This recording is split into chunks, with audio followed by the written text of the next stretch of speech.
Lady Cordelia Ashworth had danced with every eligible gentleman in London, except the one whose brooding gaze followed her across every ballroom. The Duke of Ravenshollow watched from the shadows as she waltzed with lords and viscounts, her emerald gown swirling to melodies that seemed chosen at random. What she did not know was that Sebastian had been studying her every smile, cataloguing her preferences, memorizing the way her eyes lit up whenever the orchestra played Mozart. Tonight, he would ensure they played nothing else.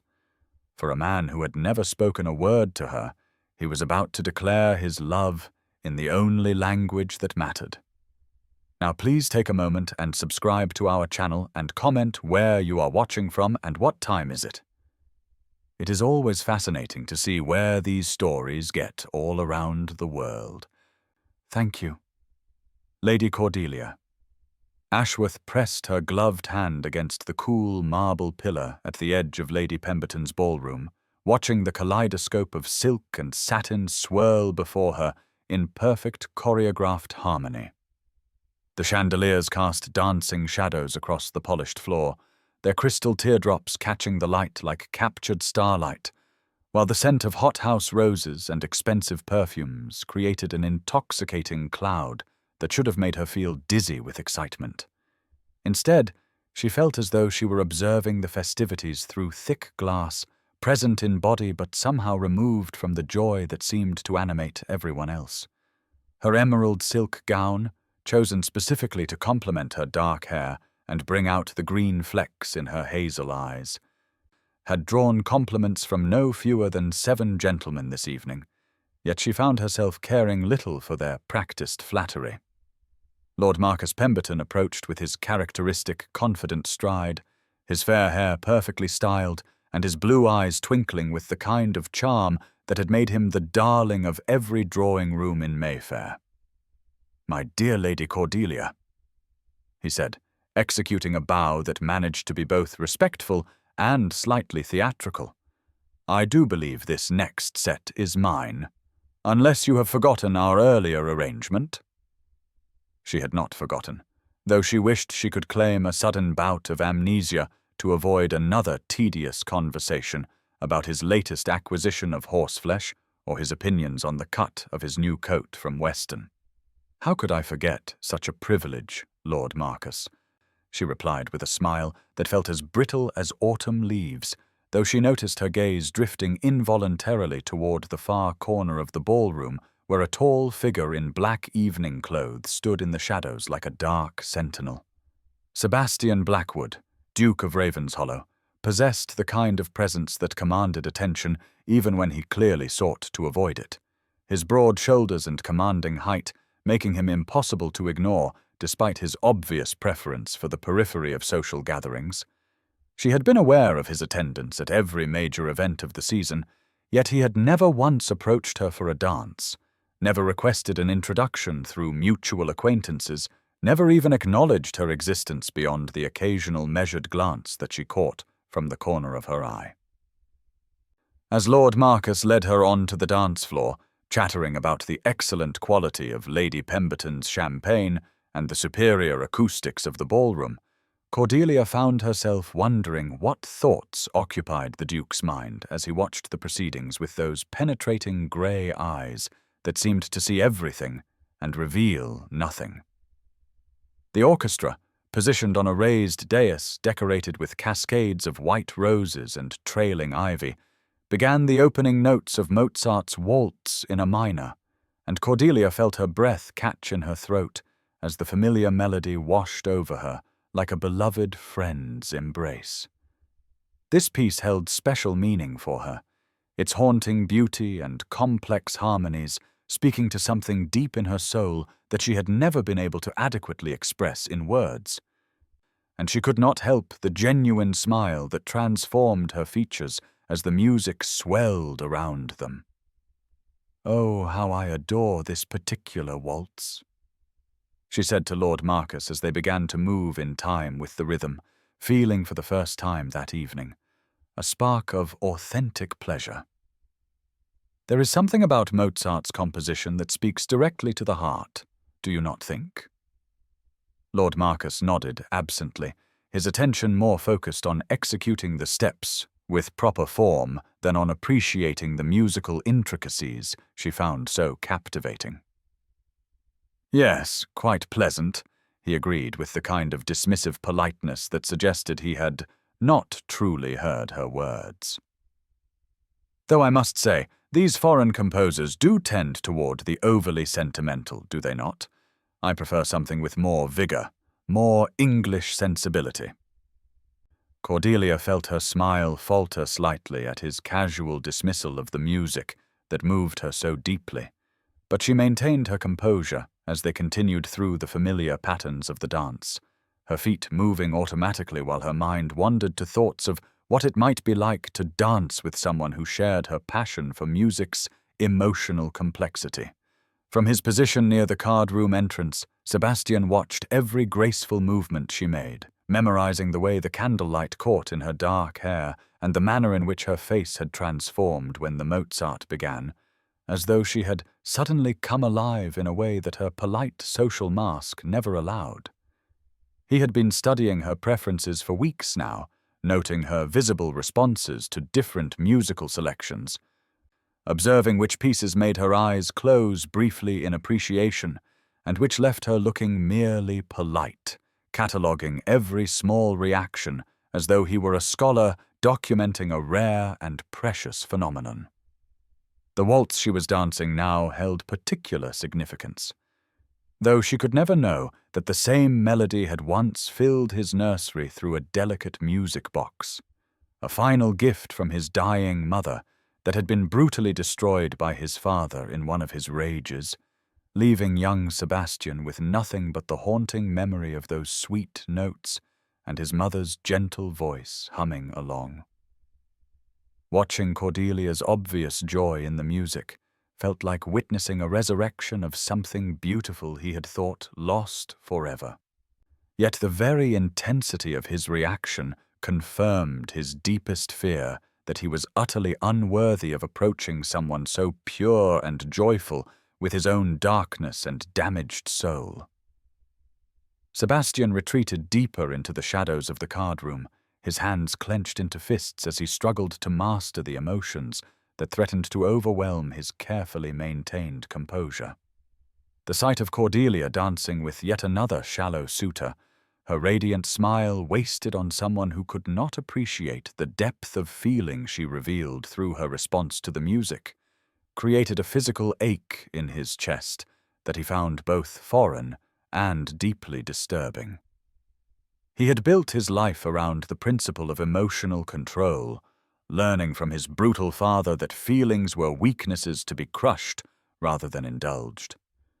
Yet this slip of a girl with her love of Mozart and her unconscious grace had shattered his defenses without even speaking to him.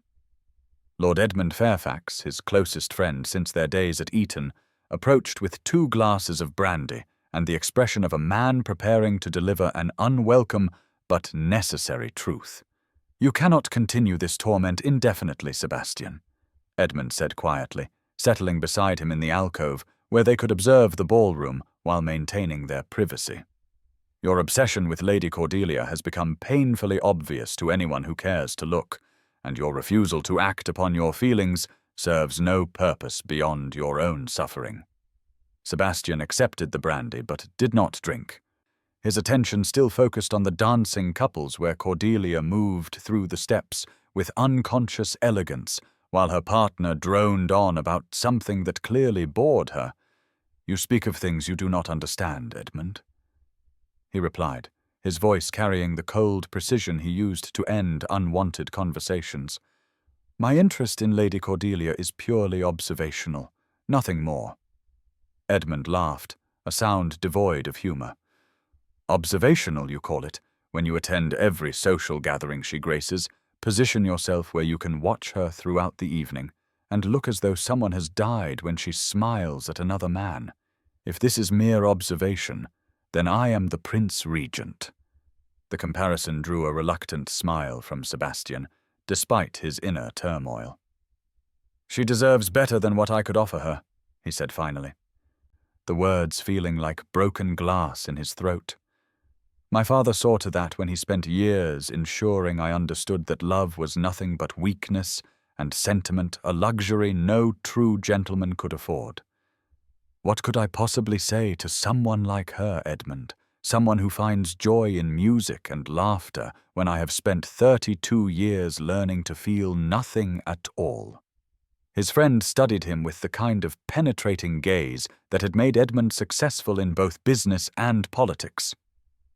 Perhaps, Sebastian, you underestimate both yourself and her. Lady Cordelia strikes me as a woman of unusual depth and intelligence,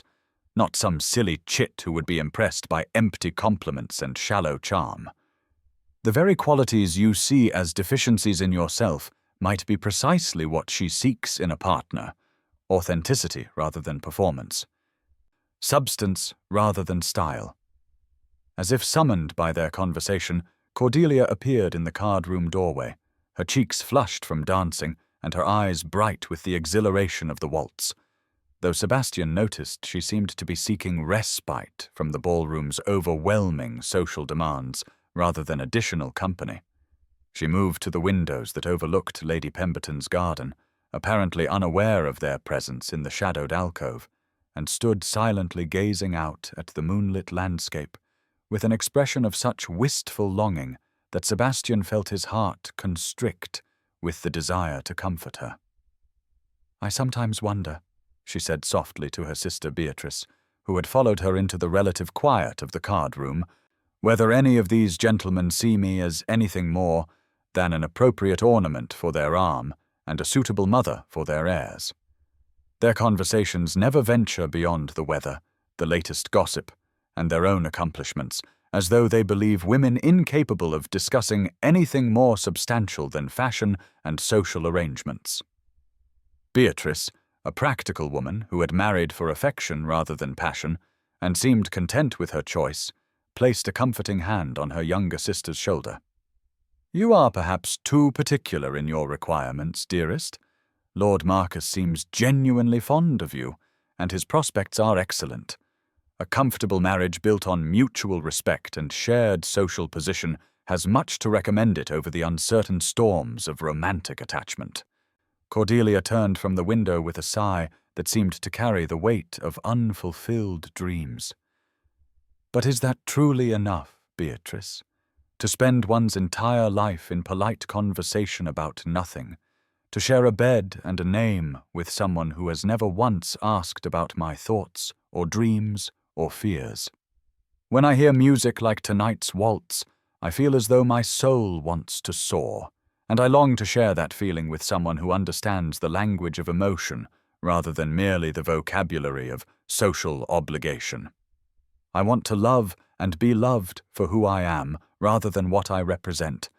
and I begin to fear that such a connection may be nothing more than a girlish fantasy."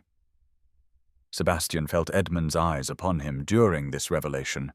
and he knew his friend was silently urging him to step forward and reveal himself to the woman whose deepest desires seemed to mirror his own hidden longings. Yet his feet remained frozen as though rooted to the floor by years of conditioning that had taught him to expect disappointment and rejection rather than acceptance and love. The memory struck him with the force of a physical blow, transporting him instantly from the sophisticated elegance of Lady Pemberton's card-room to the cold marble floors of Ravenshollow Castle, where a 7-year-old boy had knelt beside the shattered remains of his most treasured possession. His mother had given him the music box just weeks before her death, her pale hands trembling as she wound the delicate mechanism and released the sweet strains of Mozart's waltz in a minor into the nursery's stifling silence. "It will remind you that beauty exists in the world, Sebastian,"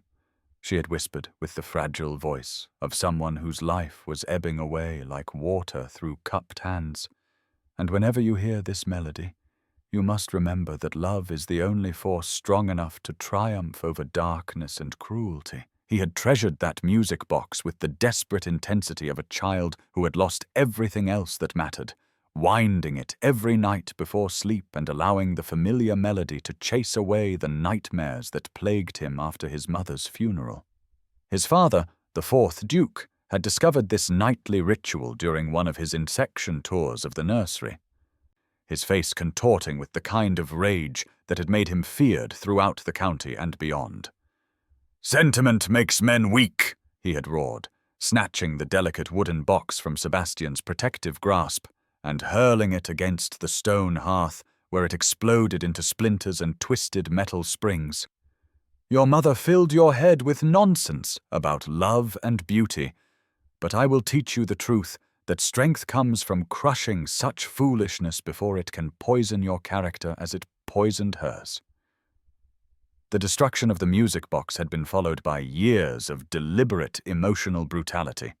Lessons designed to teach young Sebastian that feelings were dangerous weaknesses that must be eliminated rather than indulged, that love was a luxury no true aristocrat could afford,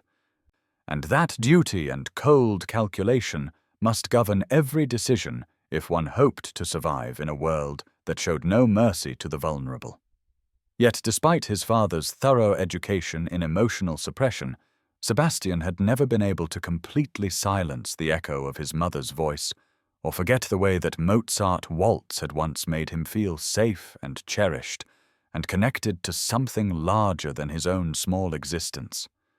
Now, watching Cordelia's face transform with joy whenever that same melody filled a ballroom, he felt the carefully constructed walls around his heart beginning to crack with the force of recognition and longing. She embodied everything his mother had tried to teach him about beauty and love before his father's cruelty had crushed those lessons beneath the weight of harsh reality, and the knowledge that he could never approach her without contaminating her joy with his own darkness felt like experiencing that childhood loss all over again. As the evening progressed, and he observed Cordelia dancing with an endless succession of partners, each man receiving the gift of her attention, while Sebastian remained frozen in the shadows like a Gothic spectre haunting the edges of a celebration, he began to understand that his inability to act stemmed not from mere shyness or social awkwardness, but from a deep-seated belief that he was fundamentally unworthy of the kind of pure happiness she represented. The music box his father had destroyed had been more than a simple toy.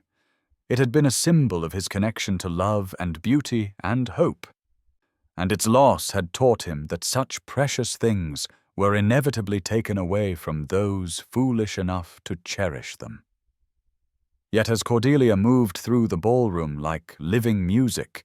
her very presence seemed to suggest that perhaps his father's lessons had been wrong, that beauty and joy were not weaknesses to be crushed, but strengths to be celebrated, and that love might indeed possess the power to heal even the deepest wounds if one could find the courage to believe in its transformative magic. The waltz ended, and Sebastian watched as Cordelia curtsied to her partner before scanning the room with eyes that seemed to be searching for something or someone she could not find. And in that moment of unguarded vulnerability, he caught a glimpse of a loneliness that matched his own, and felt the first stirring of hope that perhaps, despite everything his father had taught him about his own unworthiness, there might be a way to bridge the impossible distance between them through the universal language of music that had once connected him to his mother's love and now called to him through Cordelia's unconscious grace. The morning sun filtered through the tall windows of Sebastian's study at Blackwood House, casting long shadows across the mahogany desk where he sat composing what might well be the most unusual business correspondence of his lifetime. His hand hesitated above the parchment as he considered the audacity of what he was contemplating, yet the memory of Cordelia's radiant face during the previous evening's waltz compelled him forward with a determination that surprised him with its intensity.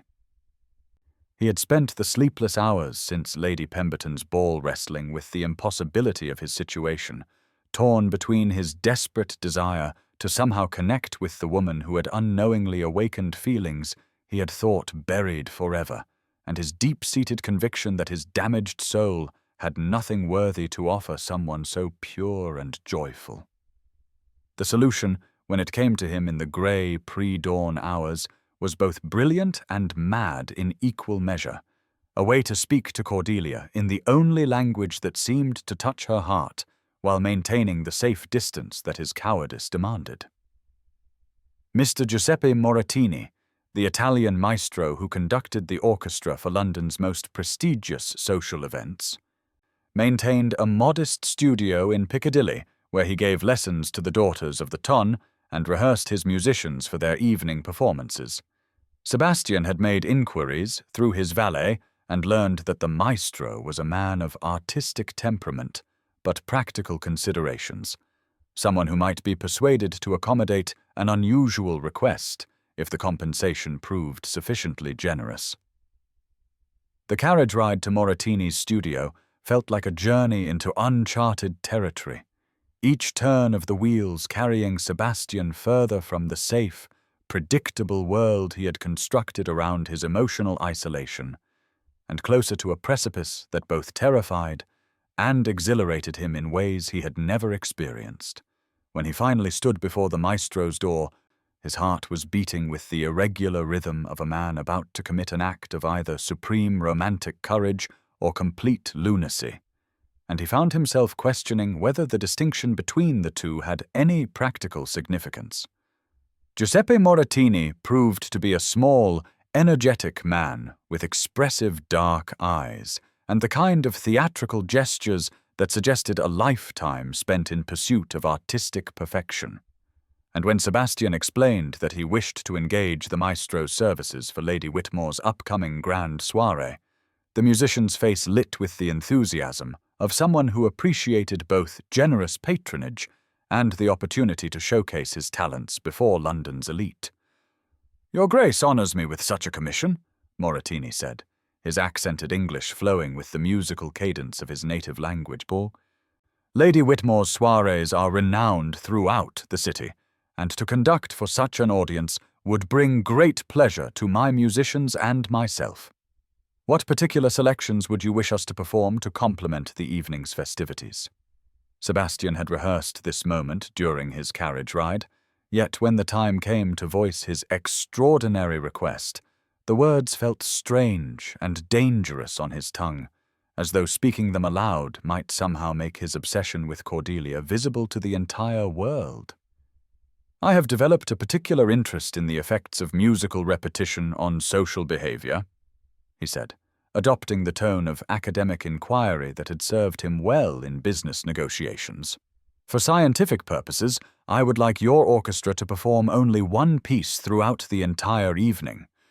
Mozart's Waltz in A minor, varied perhaps in tempo and arrangement, but maintaining the same basic melodic structure. I am prepared to compensate you and your musicians handsomely for what I realize is an unconventional request." The maestro's eyebrows rose in surprise, but Sebastian detected a gleam of curiosity rather than dismissal in the musician's expression. "Most interesting, Your Grace. This waltz, it is a beautiful piece, full of emotional complexity that reveals new facets with each hearing. But surely the guests will grow weary of the same melody repeated throughout an entire evening's entertainment." "That is precisely what I hope to study," Sebastian replied smoothly, producing a bank draft that made Moratini's eyes widen with appreciation. The way different individuals respond to musical familiarity versus novelty, the point at which pleasure becomes irritation, the manner in which repeated exposure to beauty affects human behavior. I trust I can rely upon your discretion in this matter, as well as your artistry in making each repetition seem fresh and engaging."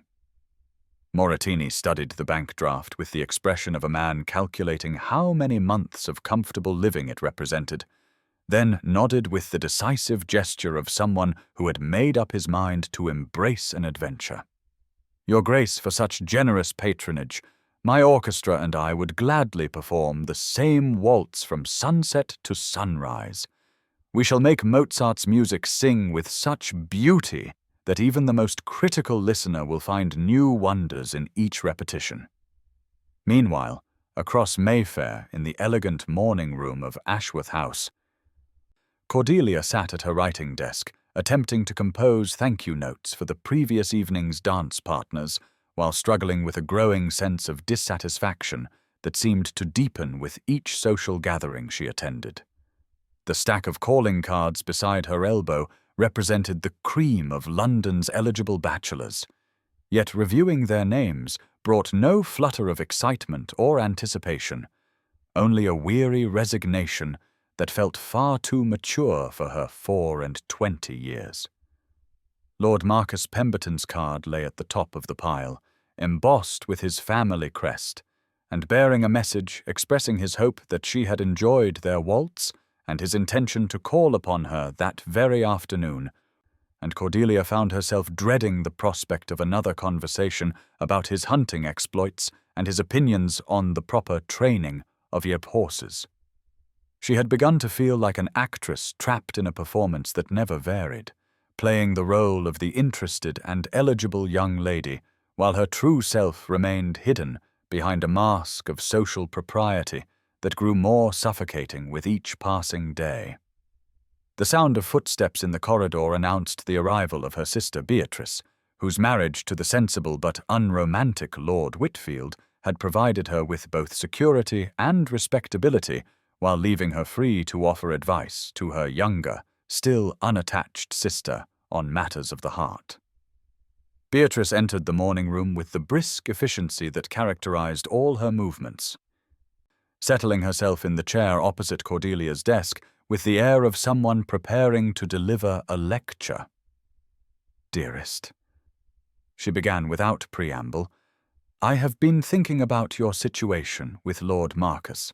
and I believe you are allowing romantic fancies to cloud your judgment regarding an eminently suitable match. He is handsome, wealthy, well-connected, and clearly besotted with you, qualities that would make any sensible woman grateful for his attention rather than finding fault with his conversation." Cordelia set down her pen with perhaps more force than strictly necessary, her frustration finally finding voice in the safety of her sister's company.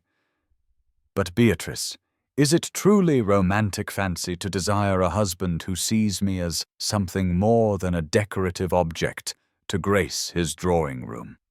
Lord Marcus speaks to me as though I were a beautiful but empty-headed doll, incapable of thoughts beyond fashion and gossip.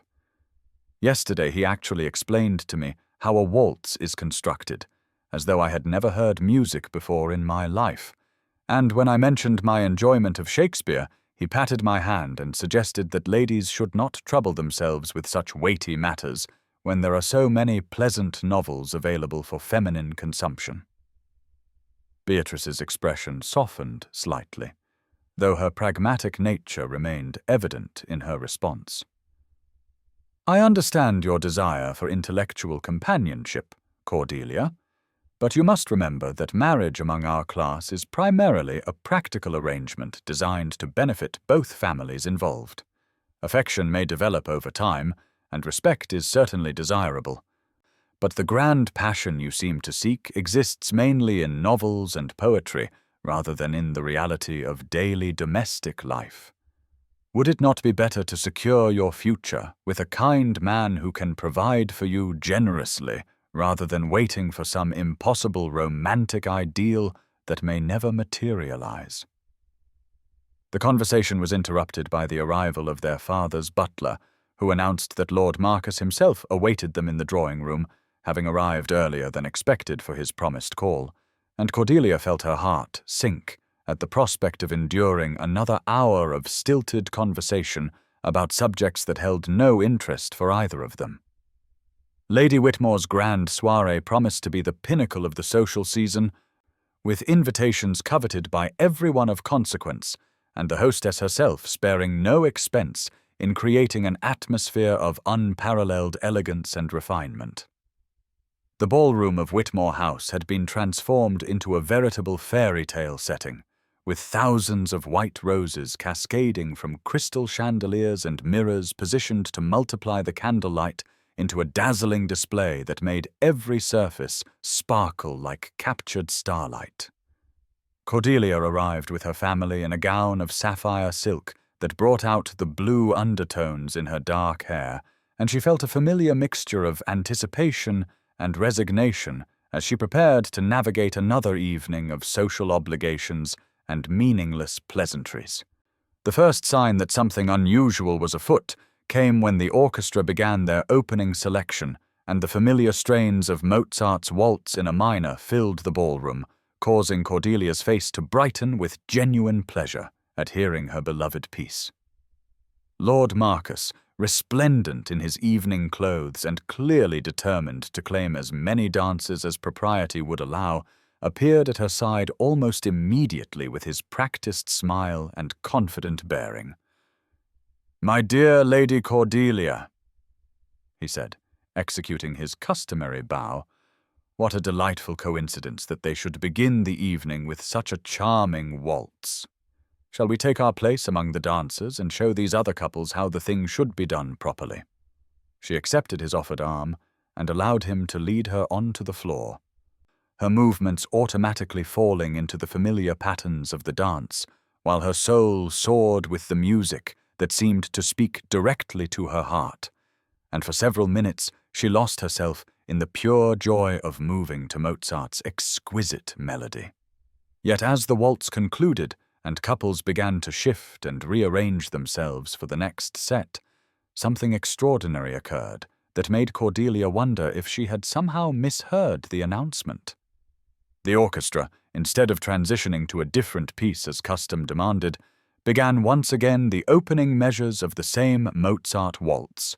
and while other dancers exchanged puzzled glances and began to murmur among themselves about the apparent mistake, Cordelia felt a thrill of delight that bordered on the magical. "How wonderful!" she exclaimed to Lord Marcus as they prepared to begin the dance anew. "They are playing my favorite piece again. Perhaps the conductor knows that true beauty deserves repetition rather than being rushed aside for the sake of mere variety." Lord Marcus looked considerably less enthusiastic about the musical repetition, his expression suggesting that he found the deviation from normal ballroom protocol both puzzling and slightly annoying. "I suppose it is pleasant enough," he replied with the diplomatic tone of someone attempting to mask his irritation, "though one does wonder whether the musicians have perhaps become confused about their program for the evening. Surely after this set, they will move on to something with a bit more spirit and variety." But as the evening progressed, and the orchestra continued to play nothing but variations on Mozart's Waltz in a Minor, sometimes slower and more romantic, sometimes faster and more lively, but always recognizably the same beloved melody, Cordelia found herself transported into a state of pure bliss that made every dance feel like a gift from heaven itself. She moved through the familiar figures with a grace and joy that drew admiring glances from observers around the ballroom, her face radiant with happiness and her entire being seeming to glow with an inner light that transformed her from merely pretty to absolutely luminous. Other ladies began to express their displeasure with increasing volume and clarity as the evening wore on, their voices carrying across the ballroom in complaints about the tedious repetition and demands that someone explain the orchestra's bizarre behavior. Lady Pemberton declared loudly that she had never encountered such poor planning at a society event, while Lady Harrington suggested that perhaps the musicians had been overserved with wine before beginning their performance. Even Lady Whitmore herself appeared increasingly distressed as she moved through the crowd, attempting to manage what was clearly becoming a social crisis of unprecedented proportions. Yet through all the growing discontent and whispered criticism, Cordelia remained blissfully unaware of the controversy swirling around her, completely absorbed in the music that seemed to have been chosen specifically for her enjoyment.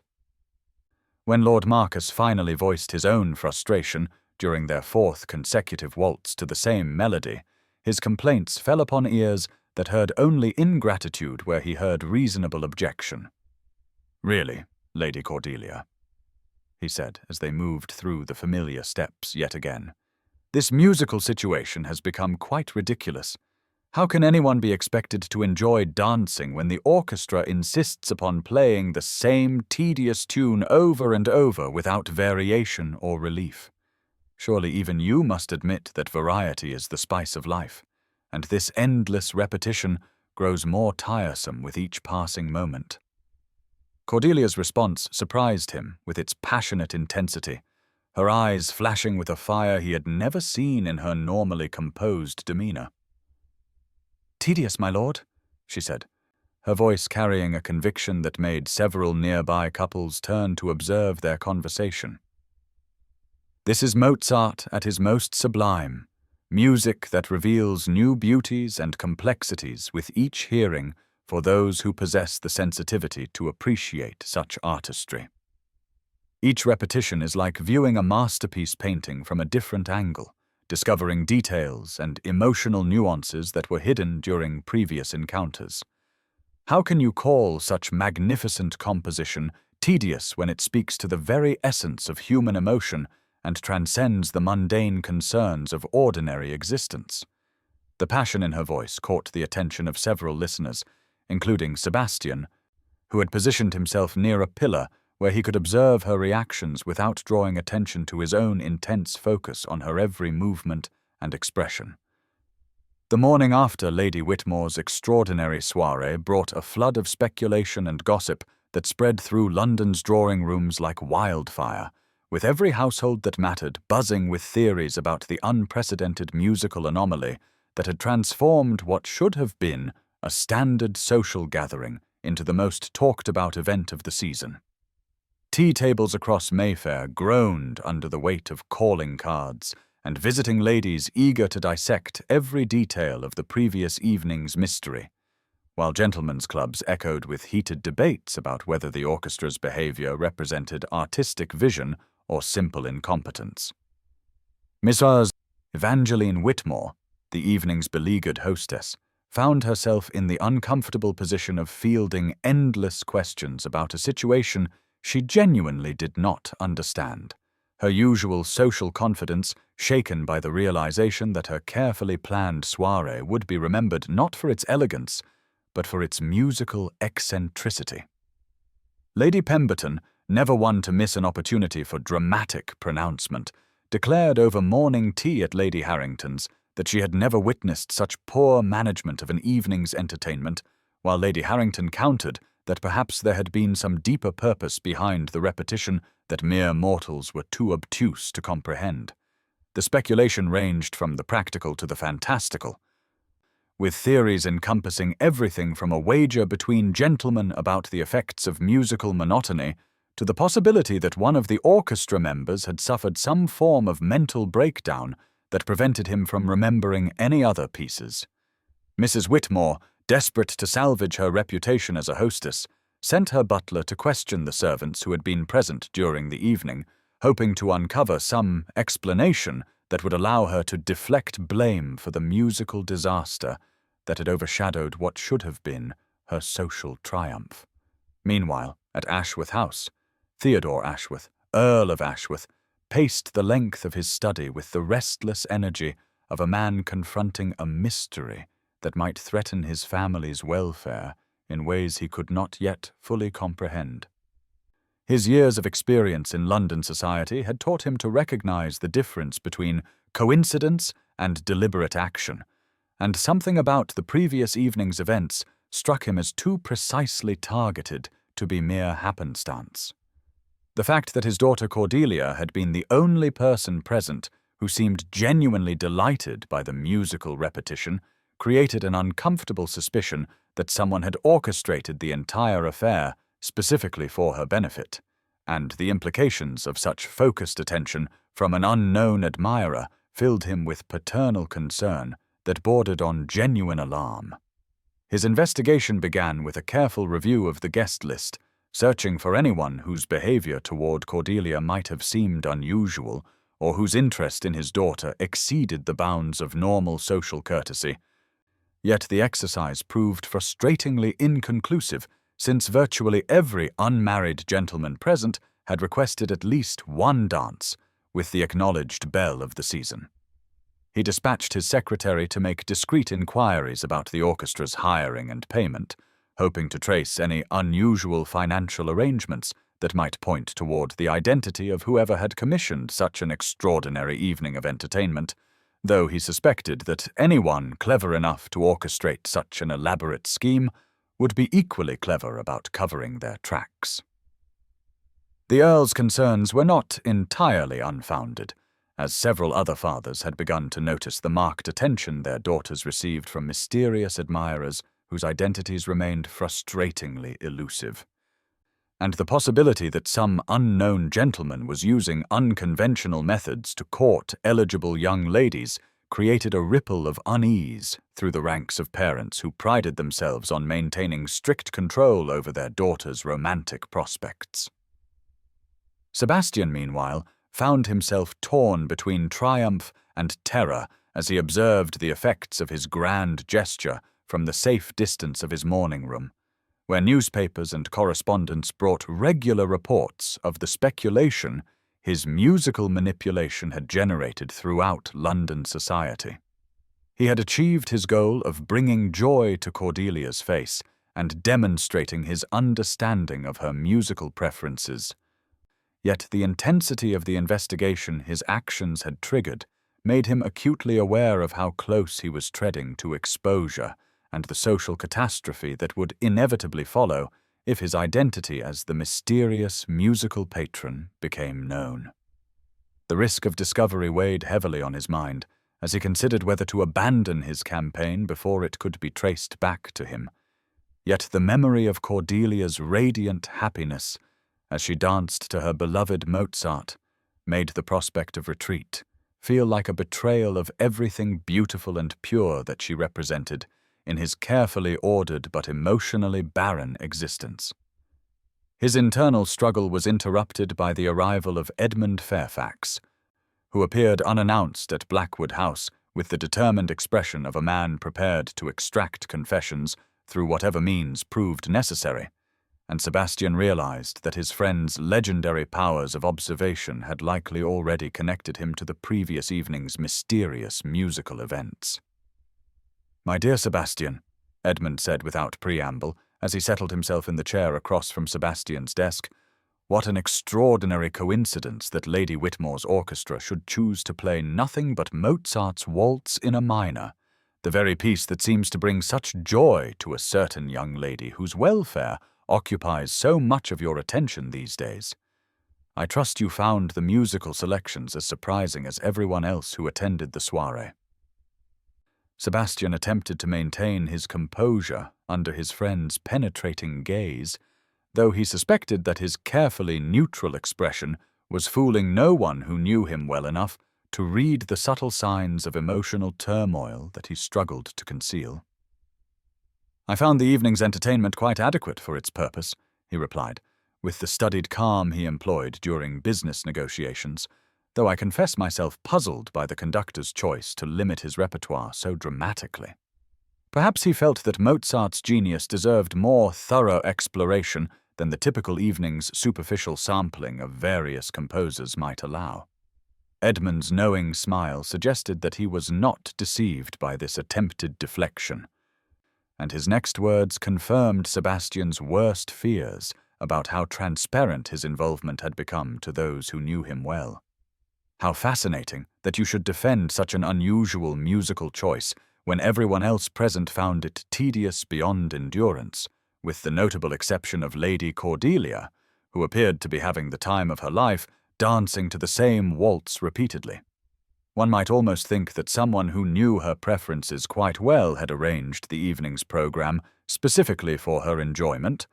though of course such a romantic gesture would require both considerable financial resources and an intimate knowledge of her musical tastes that few gentlemen could claim to possess." The conversation was interrupted by the arrival of Sebastian's butler, who announced that a young lady requested a word with his grace on a matter of some urgency, and both men looked up in surprise as Cordelia herself appeared in the doorway, her cheeks flushed with excitement, and her eyes bright with an emotion that made Sebastian's heart race with equal measures of hope and terror. "Your Grace," she said, dropping into a curtsy that seemed almost perfunctory in her eagerness to speak. "I hope you will forgive my impropriety in calling upon you without proper arrangement, but I simply had to thank whoever was responsible for last evening's magical musical selection,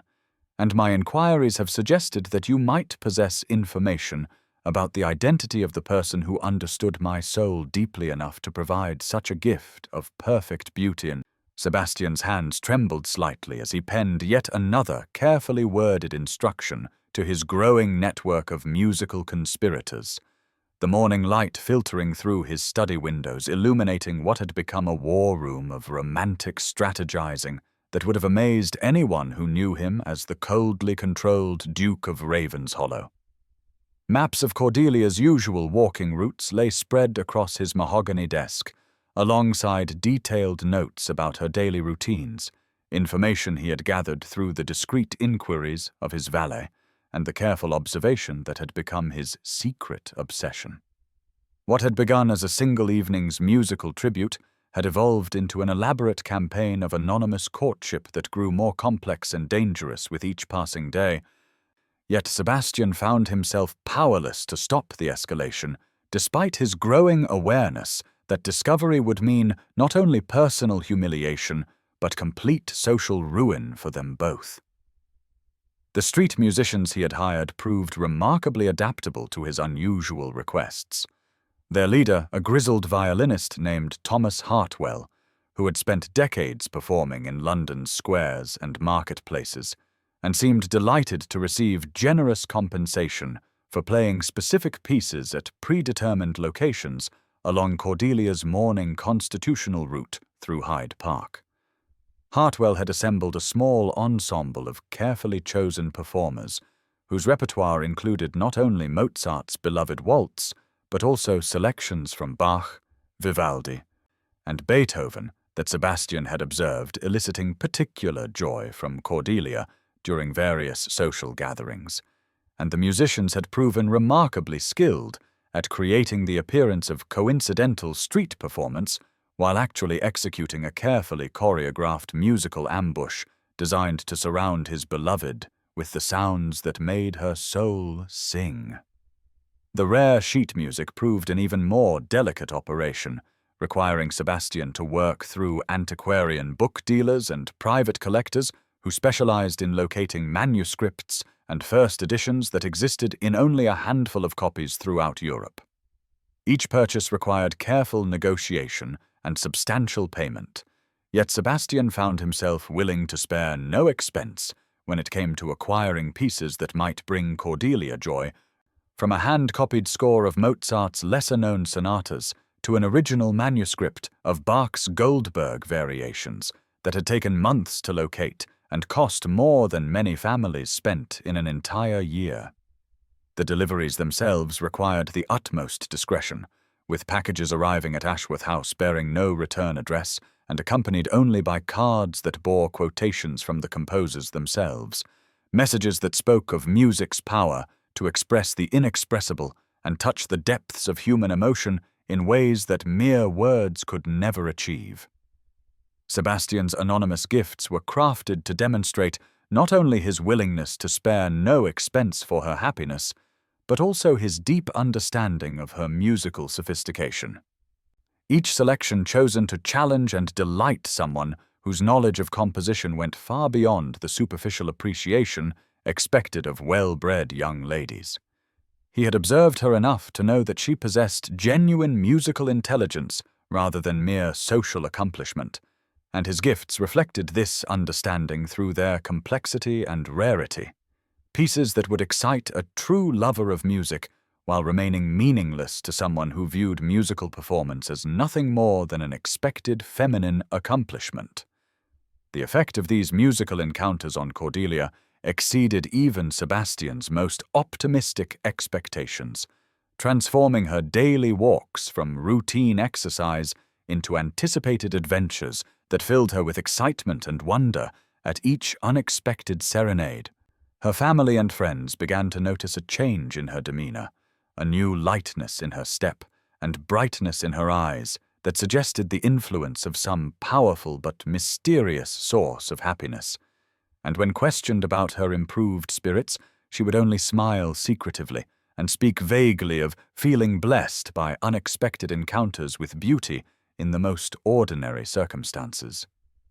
The mysterious sheet music deliveries created an even more profound impact, providing Cordelia with musical treasures she had only dreamed of possessing, and demonstrating that her anonymous admirer understood not only her preferences, but also the depth of her musical knowledge and appreciation. She spent hours studying each new acquisition, her fingers tracing the intricate notations while her mind absorbed the complexities of composition that most of her social circle would have found incomprehensible, and the knowledge that someone cared enough to seek out such rare and wonderful gifts filled her with a warmth that had nothing to do with mere material generosity and everything to do with the recognition of her truest self. Yet this very success created new dangers for Sebastian, as Cordelia's growing obsession with discovering her mysterious benefactor led to increasingly pointed questions and careful observation of everyone in her social circle who might possess both the resources and knowledge necessary to orchestrate such an elaborate courtship. Her conversations at social gatherings began to include seemingly casual inquiries about various gentlemen's musical knowledge and financial resources, while her eyes searched every ballroom and drawing room for signs that might reveal the identity of someone who understood her soul deeply enough to court her in the language of music rather than conventional flowers and pretty compliments. Sebastian found himself walking an increasingly narrow line between revelation and retreat, his heart soaring each time he witnessed Cordelia's joy at receiving his gifts, while his mind calculated the growing risks of exposure that threatened to destroy not only his carefully constructed emotional defenses, but also any possibility of the genuine relationship that he desired more desperately with each passing day. The afternoon of the Ashworth garden party dawned with the kind of perfect English weather that seemed designed specifically for outdoor entertainment, with gentle breezes carrying the scent of roses across manicured lawns, while sunlight filtered through ancient oak trees to create a dappled pattern of light and shadow that transformed the ordinary world into something approaching fairy tale magic. Lady Ashworth had spared no effort in creating an atmosphere of refined elegance that would provide the perfect backdrop for society's most accomplished young people to see and be seen, while enjoying the kind of sophisticated conversation and gentle recreation that marked the pinnacle of civilized entertainment. Sebastian arrived fashionably late, his customary strategy for avoiding the crush of early arrivals while ensuring that his presence would be noted by those who mattered, though his true motivation had nothing to do with social positioning and everything to do with maximizing his opportunities to observe Cordelia in her natural element while maintaining the careful distance that his dual role as secret admirer and apparent stranger required. The hidden string quartet he had arranged proved to be his most ambitious musical venture yet, requiring careful coordination with the Ashworth household staff and the construction of a concealed performance area behind a carefully planted screen of flowering shrubs that would allow the musicians to remain invisible while projecting their sound throughout the garden's winding pathways. The leader of this ensemble, a talented young composer named William Thornfield, had proven remarkably understanding when Sebastian explained his desire to provide anonymous musical entertainment for the garden party guests, though Thornfield's knowing smile suggested that he suspected the true romantic purpose behind such an unusual commission. The pieces Sebastian had selected for this performance represented the culmination of weeks of observation and study, including not only Cordelia's beloved Mozart waltz, but also selections from Handel's water music that he had seen bring tears of joy to her eyes during a recent concert, and a haunting melody by Purcell that seemed to embody the wistful longing he had observed in her expression during quiet moments when she thought herself unobserved. As the afternoon progressed and guests wandered through the carefully planned landscape of formal flower beds and shaded groves, Sebastian positioned himself with strategic precision to observe Cordelia's progress through the garden while appearing to engage in casual conversation with other attendees who viewed his presence as an unexpected social triumph for their hostess. The moment the hidden quartet began their first selection, Sebastian watched Cordelia's face transform with the now familiar expression of wonder and delight that had become as necessary to his happiness as breathing itself, her steps slowing as she listened to music that seemed to emerge from the very flowers and trees around her like some supernatural manifestation of beauty made audible. She moved through the garden pathways with the dreamlike grace of someone under an enchantment, her silk gown the color of spring lavender rustling softly as she followed the sound of music that seemed to shift and change location, as though the invisible musicians were leading her on some mystical journey through a landscape designed specifically for her pleasure. Sebastian shadowed her progress from a careful distance, his heart racing with the intoxicating combination of triumph and terror that had become the dominant emotion of his carefully orchestrated campaign. Watching as she paused beside fountain and rose arbor to listen more closely to melodies that spoke directly to her soul in ways that he could never hope to achieve through conventional conversation. When the quartet began the Purcell selection, Sebastian saw tears gather in Cordelia's eyes as she stood perfectly still in a shaft of golden sunlight, her entire being focused on music that seemed to express everything beautiful and tragic and hopeful about human existence. And in that moment, he felt such overwhelming love for her that he thought his heart might actually burst from the intensity of emotion that no amount of his father's brutal conditioning had been able to completely destroy.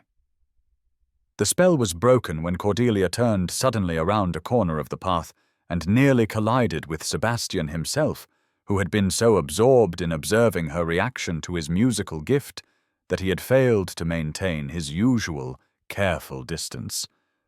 And suddenly they stood face to face in the dappled sunlight, with music floating around them like invisible silk, and nothing but a few feet of garden path separating them from a conversation that might change everything or destroy all his carefully constructed anonymity. "Your Grace," she said, her voice breathless from surprise and perhaps from the emotional impact of the music that still swelled around them. "I did not expect to encounter you in such a secluded corner of the garden. Are you perhaps also seeking respite from the crowd? Or have you too been following the sound of this extraordinary music that seems to emerge from the very air itself?"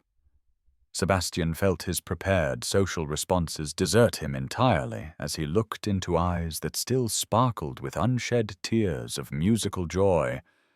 her proximity and the intimate setting combining to create a moment of connection that bypassed all his careful defenses and spoke directly to the part of his soul that had been starved for genuine human contact since childhood.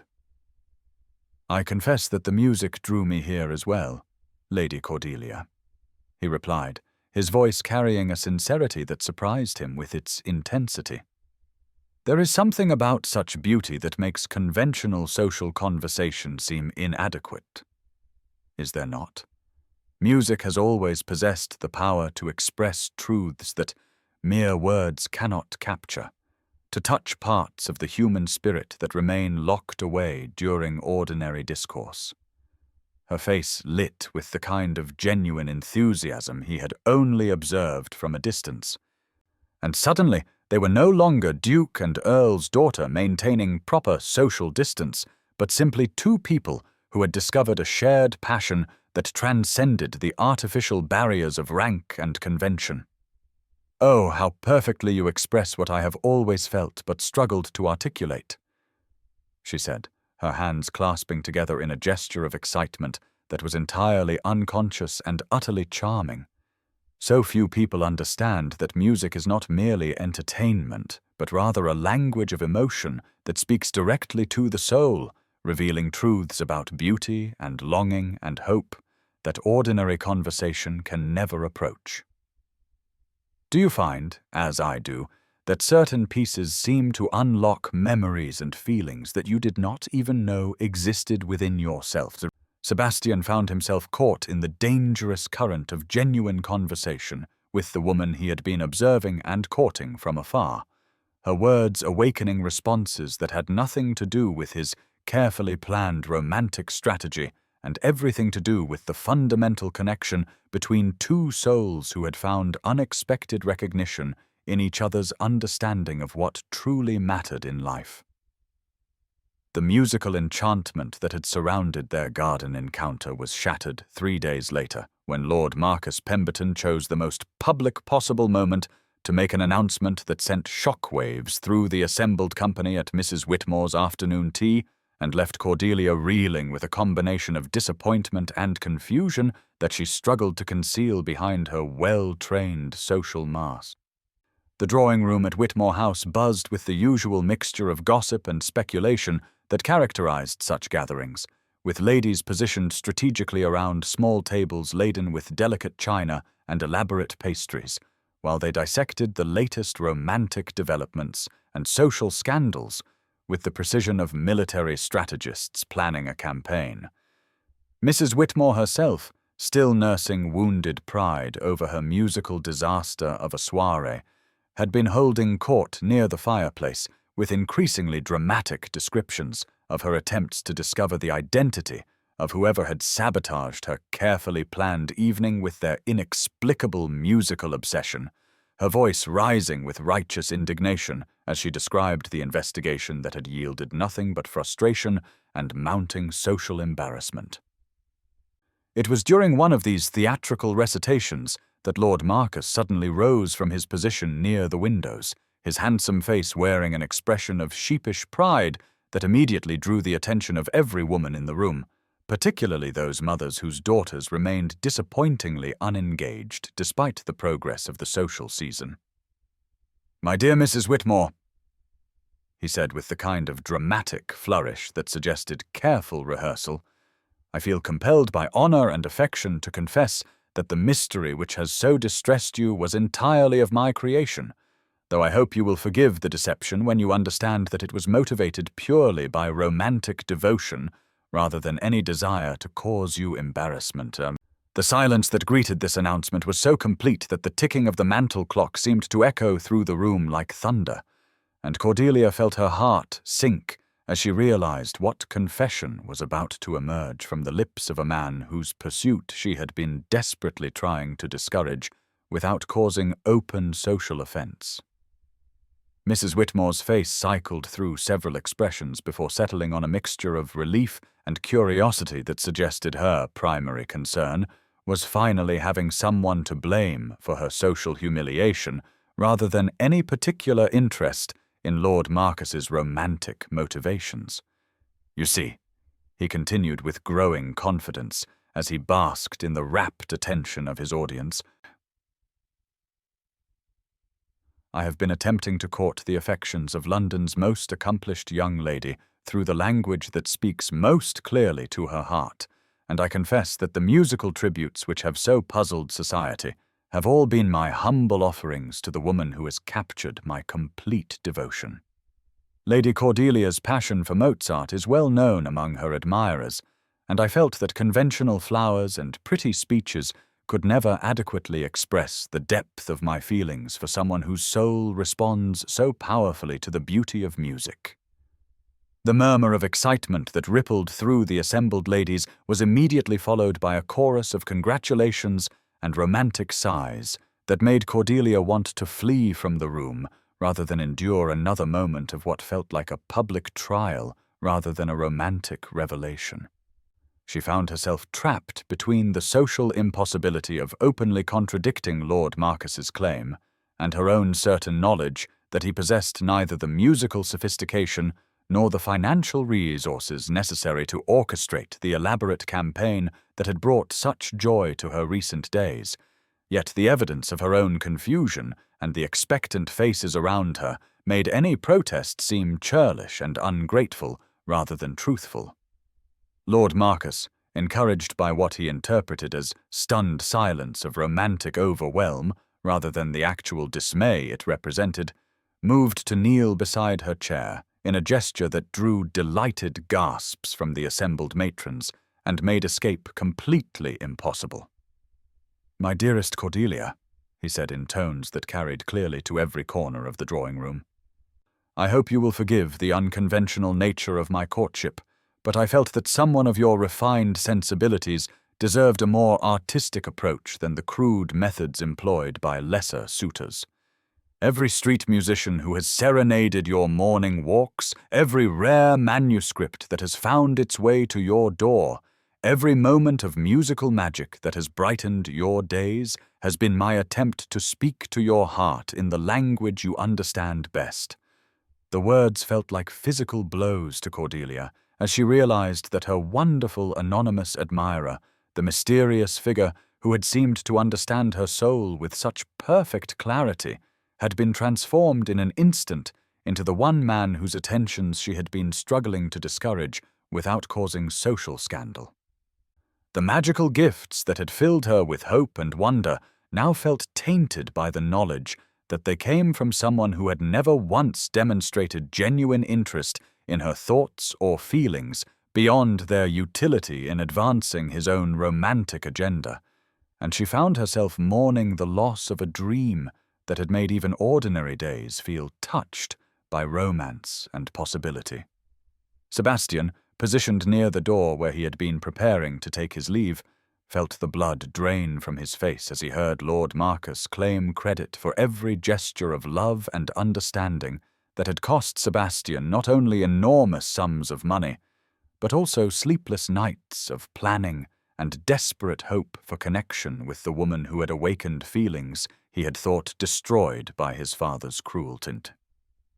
The casual way in which his most sincere offerings were being appropriated by a man who had contributed nothing but opportunistic lies made Sebastian's hands clench into fists as he struggled to control emotions that threatened to explode into the kind of public scene that would destroy any remaining possibility of genuine relationship with Cordelia, while exposing his own vulnerability to the mockery of people who had never understood what love could drive a man to risk. Yet even worse than the theft of credit for his gifts was the sight of Cordelia's face as she absorbed Lord Marcus's claims,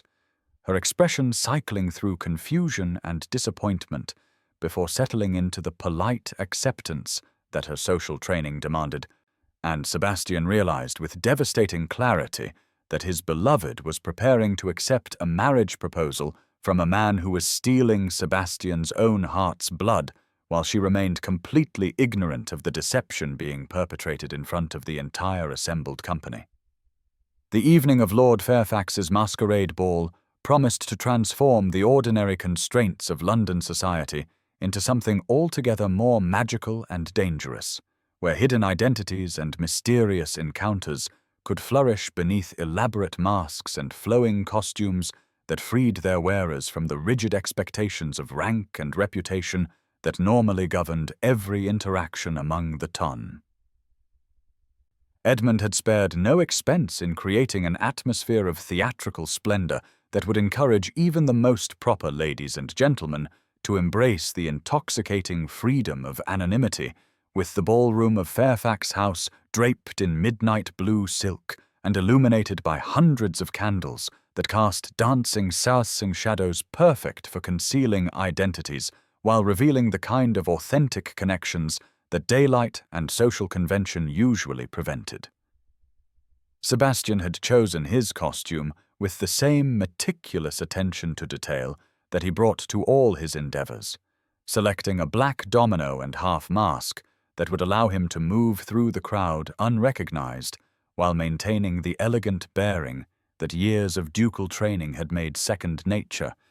though tonight he intended to use that natural authority not to intimidate or control, but rather to finally approach the woman whose presence had become as necessary to his existence as breathing itself. The elaborate Venetian mask he wore featured intricate silver scroll work that caught the candlelight, while concealing enough of his distinctive features to render him essentially anonymous among the other mysterious figures who populated Edmund's carefully orchestrated fantasy.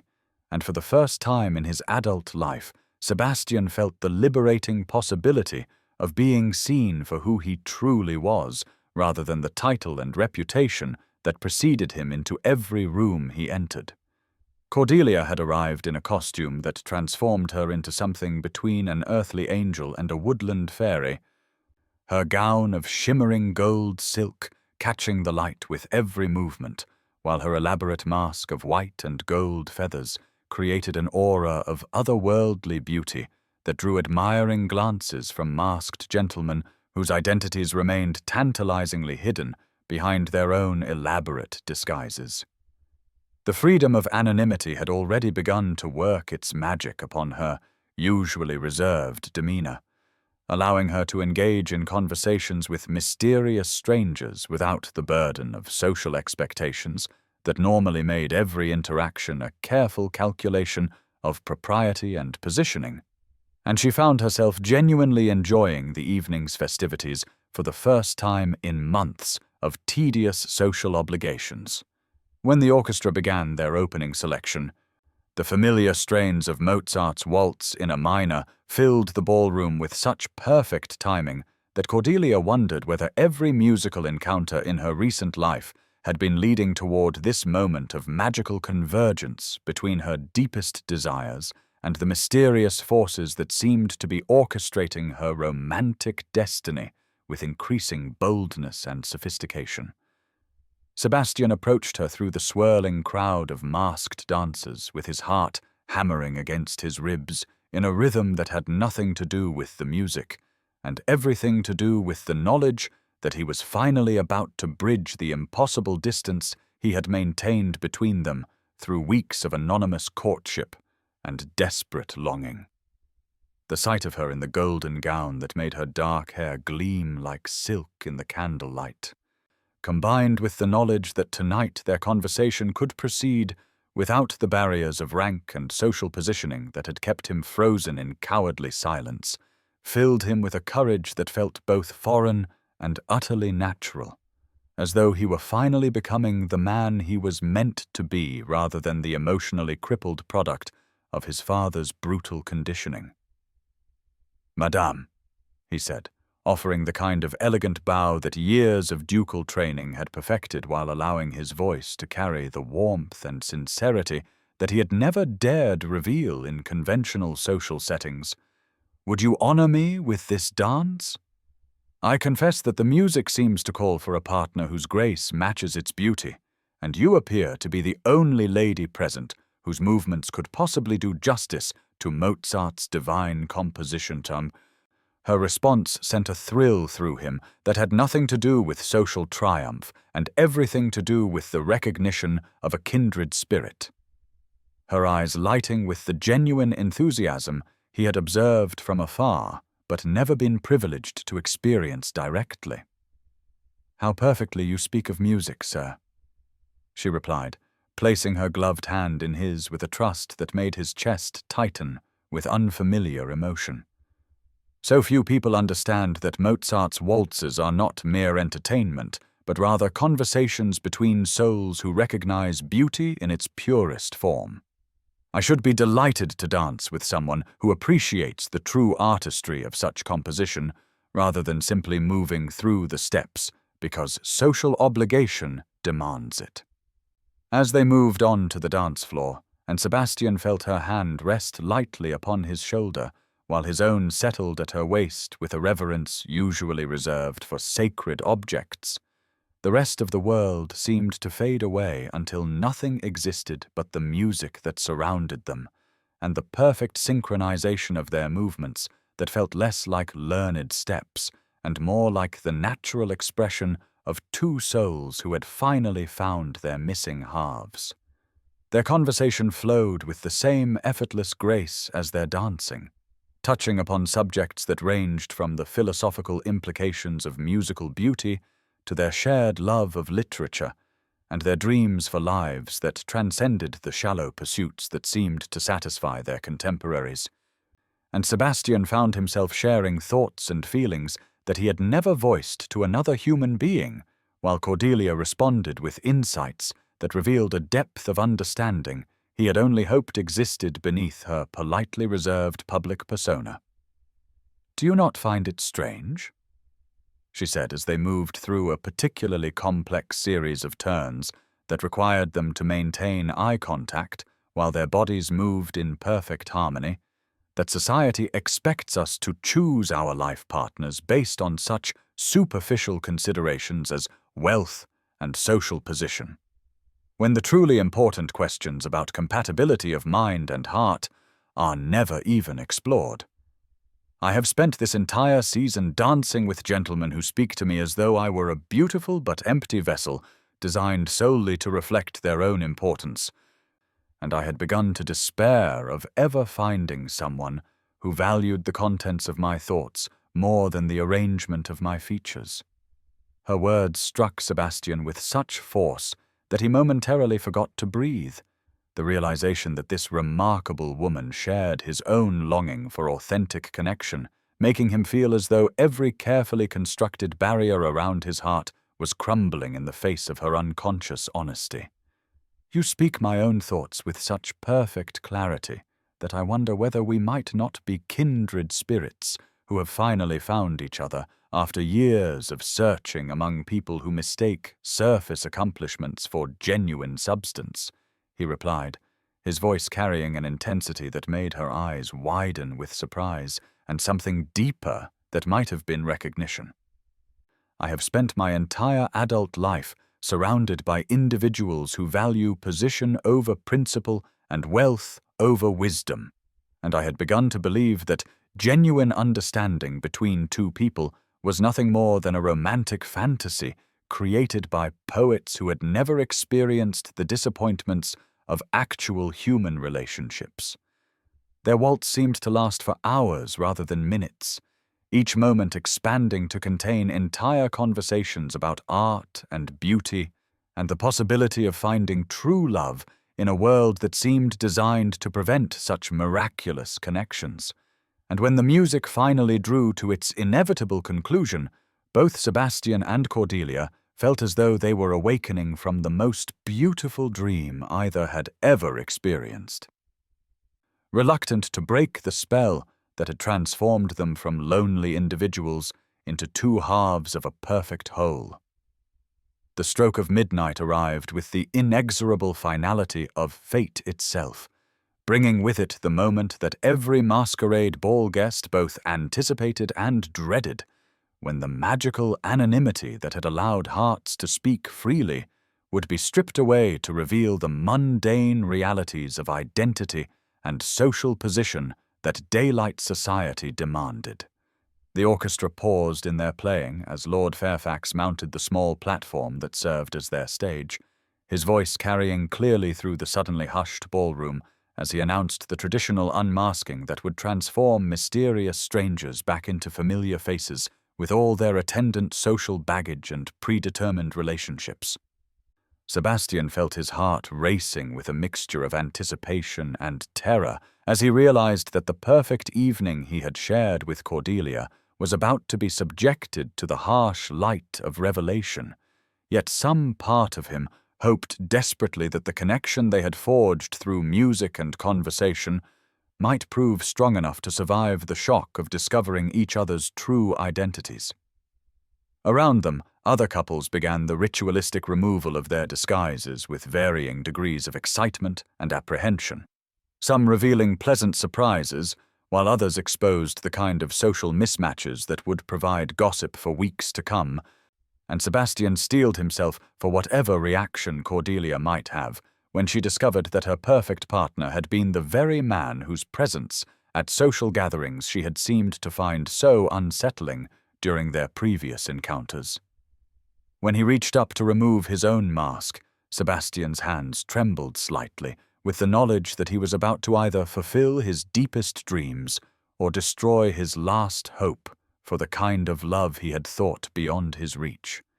Yet the memory of their shared conversation about authentic connection gave him the courage to proceed with the revelation that would determine whether their magical evening had been the beginning of something beautiful or simply a cruel illusion destined to shatter under the weight of reality.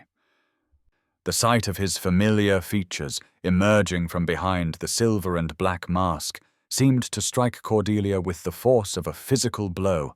her face cycling through confusion, recognition, and what appeared to be profound disappointment, before settling into an expression of hurt bewilderment that made Sebastian's heart contract with pain at having caused her such obvious distress.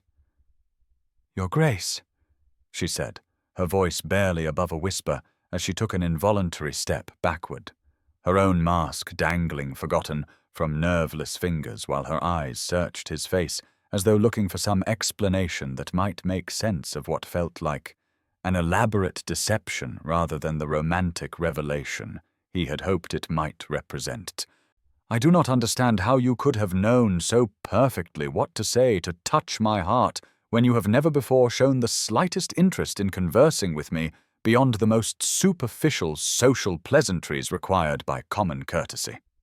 Sebastian reached toward her with desperate urgency, his own mask falling to the floor as he attempted to bridge the growing distance between them with words that might explain the seemingly inexplicable contradiction between his previous social behavior and the intimate connection they had just shared. "Lady Cordelia, please allow me to explain that everything I said tonight was the absolute truth of my heart, that my previous reticence in your presence stemmed not from lack of interest, but rather from my own conviction that someone of your goodness and purity deserved far better than what a damaged man like myself could ever hope to offer. Every word we exchanged tonight has been building in my soul for months, waiting for an opportunity to finally speak to you without the barriers that my own fears and social conventions have erected between us." But even as he spoke, Sebastian could see that his explanations were falling upon ears that heard only betrayal where he meant devotion, and Cordelia's expression continued to harden into the kind of polite distance that he recognized as the social armor she employed when she felt threatened or deceived by those around her. "How convenient for you, Your Grace," she replied with the cutting precision that well-bred ladies employed when they wished to deliver social death by 1,000 tiny wounds. "That tonight's magical anonymity allowed you to discover exactly what romantic nonsense I might be foolish enough to reveal to a stranger, providing you with valuable intelligence about my weaknesses that you might use for whatever purpose amuses you in the future. I had thought myself speaking to a kindred spirit who understood the language of the heart, but instead I find that I have been conversing with someone who was merely conducting an experiment in feminine gullibility for his own entertainment." The accusation struck Sebastian like a physical blow, not least because he could understand how his behavior might appear deceptive to someone who had no knowledge of his months of anonymous courtship and desperate longing for exactly the kind of connection they had shared during their dance. Before he could formulate any response that might begin to convey the truth of his feelings without revealing the extent of his secret campaign on her behalf, Cordelia had turned away from him with the kind of dignified retreat that made pursuit impossible without creating the sort of public scene that would only confirm her worst suspicions about his motives and character. She moved through the crowd of still unmasking revelers with the determination of someone fleeing a nightmare, her golden gown catching the candlelight one final time before disappearing through the ballroom doors and leaving Sebastian standing alone among the celebrating couples with nothing but a delicate white glove that had fallen from her hand during her precipitous departure. The soft kid leather seemed to burn against his palm as he closed his fingers around this single tangible reminder of the most perfect and devastating evening of his entire life, while around him the sounds of laughter and music continued as though his world had not just collapsed into ruins that might never be rebuilt into anything resembling hope or happiness. The morning after the disastrous masquerade brought a renewed assault on Cordelia's peace in the form of Lord Marcus Pemberton's formal proposal. delivered with all the pomp and ceremony that society expected from such momentous occasions, but carrying none of the emotional weight that might have made it feel like anything more than a business transaction disguised as romantic declaration. He arrived at Ashworth House with a magnificent bouquet of hothouse roses and the confident bearing of a man who had every reason to expect success, having already received the tacit approval of Cordelia's father and the enthusiastic encouragement of Mrs. Whitmore, who had taken it upon herself to orchestrate what she considered the perfect resolution to the season's most promising romantic subplot. The formal drawing-room had been prepared for the occasion with fresh flowers and the best china, while Lady Ashworth hovered nervously in the background with the expression of a woman who desperately hoped her daughter would have the good sense to accept an offer that represented everything a sensible young lady should desire in a husband, from excellent financial prospects to unimpeachable social connections that would secure her place among London's most exclusive circles.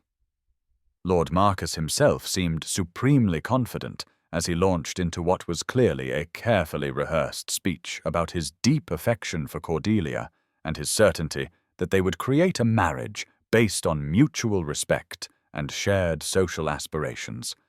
though his words carried the mechanical precision of someone reciting lines rather than the passionate sincerity of a man declaring his heart's deepest feelings. "My dearest Lady Cordelia," he said, dropping to one knee beside her chair in a gesture that managed to be both theatrical and oddly perfunctory, "you must surely be aware that my attentions this season have been focused entirely upon winning your affections through the kind of romantic gestures that a lady of your refined sensibilities deserves. The musical tributes I have arranged, the rare manuscripts I have procured, every token of my devotion has been designed to demonstrate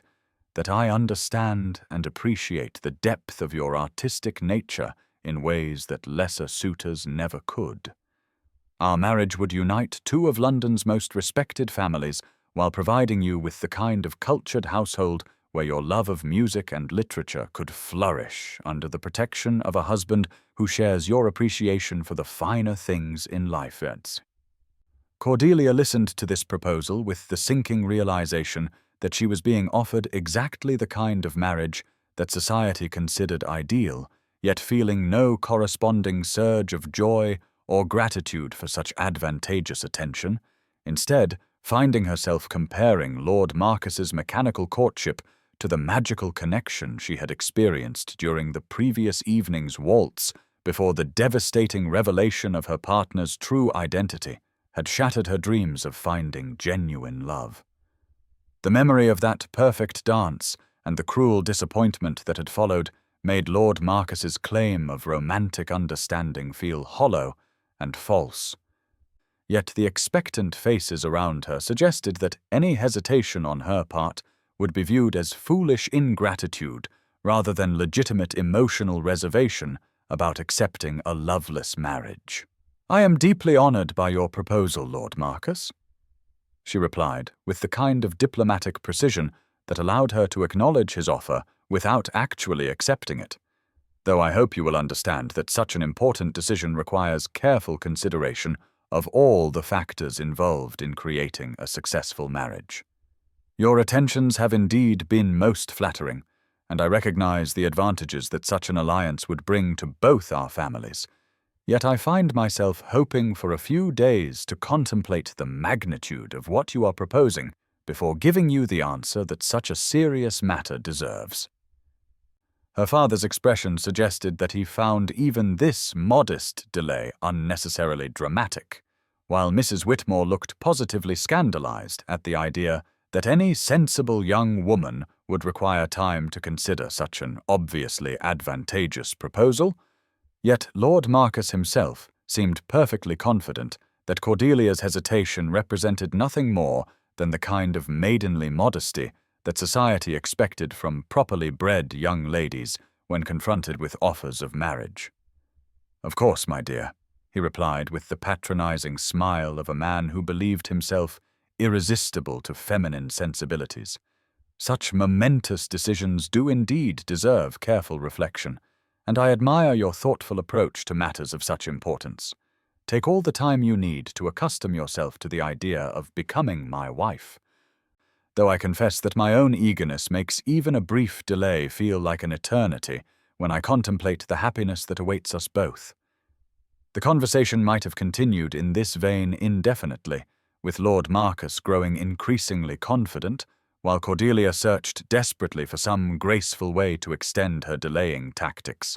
when the arrival of the afternoon post brought an interruption that changed everything in ways that no one in the drawing-room could have anticipated.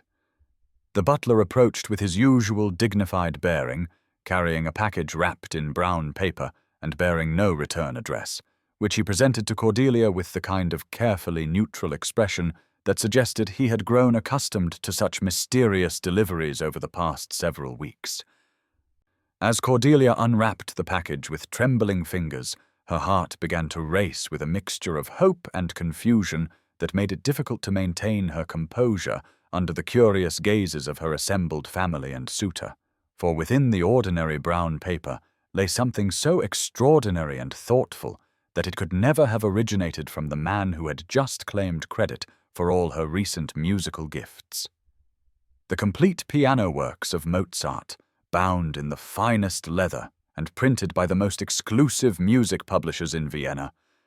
represented not merely an expensive gift, but a treasure that demonstrated such intimate knowledge of her musical preferences and such willingness to spare no expense in procuring the rarest and most beautiful editions available that Cordelia felt her breath catch in her throat with the realization that her mysterious benefactor was still active and still thinking of her happiness with the same exquisite attention to detail that had characterized all his previous offerings.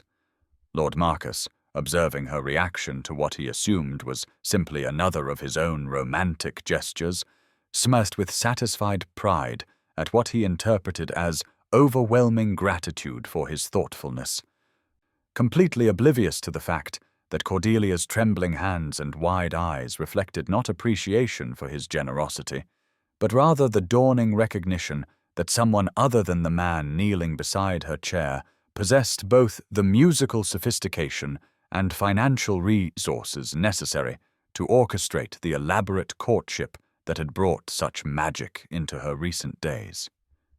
Beatrice Whitfield had never been one to shrink from uncomfortable truths or difficult conversations, a quality that had served her well during her own courtship and marriage, but had occasionally made her something of a trial to those family members who preferred to avoid unpleasant realities in favor of more comfortable illusions. Her practical nature had been shaped by years of observing London society with the clear-eyed assessment of someone who understood that romantic fantasies, however appealing, must ultimately give way to the harsh mathematics of social positioning and financial security. Yet watching her younger sister's obvious misery over the past several days had awakened in her a fierce protectiveness that overrode her usual pragmatic caution. She had spent hours analyzing the curious pattern of musical gifts and mysterious serenades that had so delighted Cordelia throughout the season. Noting with the systematic attention of someone trained to manage household accounts the expensive nature of each offering and the sophisticated musical knowledge required to select pieces that would appeal specifically to her sister's refined tastes, rather than the more conventional preferences that satisfied most young ladies of their acquaintance. The timing of each musical encounter had struck Beatrice as suspiciously precise, arriving at moments when Cordelia's spirits most needed lifting, or when her frustration with conventional suitors had reached particularly acute levels, suggesting a level of observation and understanding that required both intimate knowledge of Cordelia's emotional state and the resources necessary to orchestrate such elaborate demonstrations of affection on short notice. More tellingly, Beatrice had begun to notice the presence of certain gentlemen at social gatherings where musical anomalies occurred, particularly the Duke of Ravenshollow, whose reputation for emotional coldness seemed utterly at odds with the passionate romanticism implied by Cordelia's mysterious courtship, yet whose financial resources and social connections would certainly enable him to commission the kind of elaborate musical tributes that had so enchanted her sister throughout the season. The Duke's behavior at social gatherings had also caught Beatrice's attention, particularly his habit of positioning himself where he could observe Cordelia without engaging in direct conversation, his obvious tension during her dances with other partners, and the way his usually controlled expression seemed to soften whenever her face lit with joy at hearing particular musical selections that seemed chosen specifically for her pleasure. When Lord Marcus had claimed credit for the musical gifts, Beatrice had watched the Duke's reaction with the careful attention of someone who understood that genuine emotion was almost impossible to conceal completely, and the flash of rage and devastation that had crossed his features before he regained his customary composure had convinced her that whatever romantic campaign had brought such happiness to her sister was far more complex and dangerous than the simple courtship that Lord Marcus described. Armed with these observations, and driven by her determination to prevent Cordelia from accepting a marriage proposal based on fraudulent claims, Beatrice had decided to confront the Duke directly, calculating that his sense of honor would compel him to reveal the truth if approached by someone who had already deduced the essential facts of his involvement. The morning she chose for this confrontation dawned grey and drizzling, the kind of weather that seemed to match her mood as she prepared to force a confession from a man whose reputation for intimidating lesser mortals was legendary throughout London society, yet her concern for Cordelia's happiness outweighed her natural feminine reluctance to engage in such an aggressive social maneuver. Sebastian received her in his study at Blackwood House with the kind of cold courtesy that he employed to discourage unwanted visitors,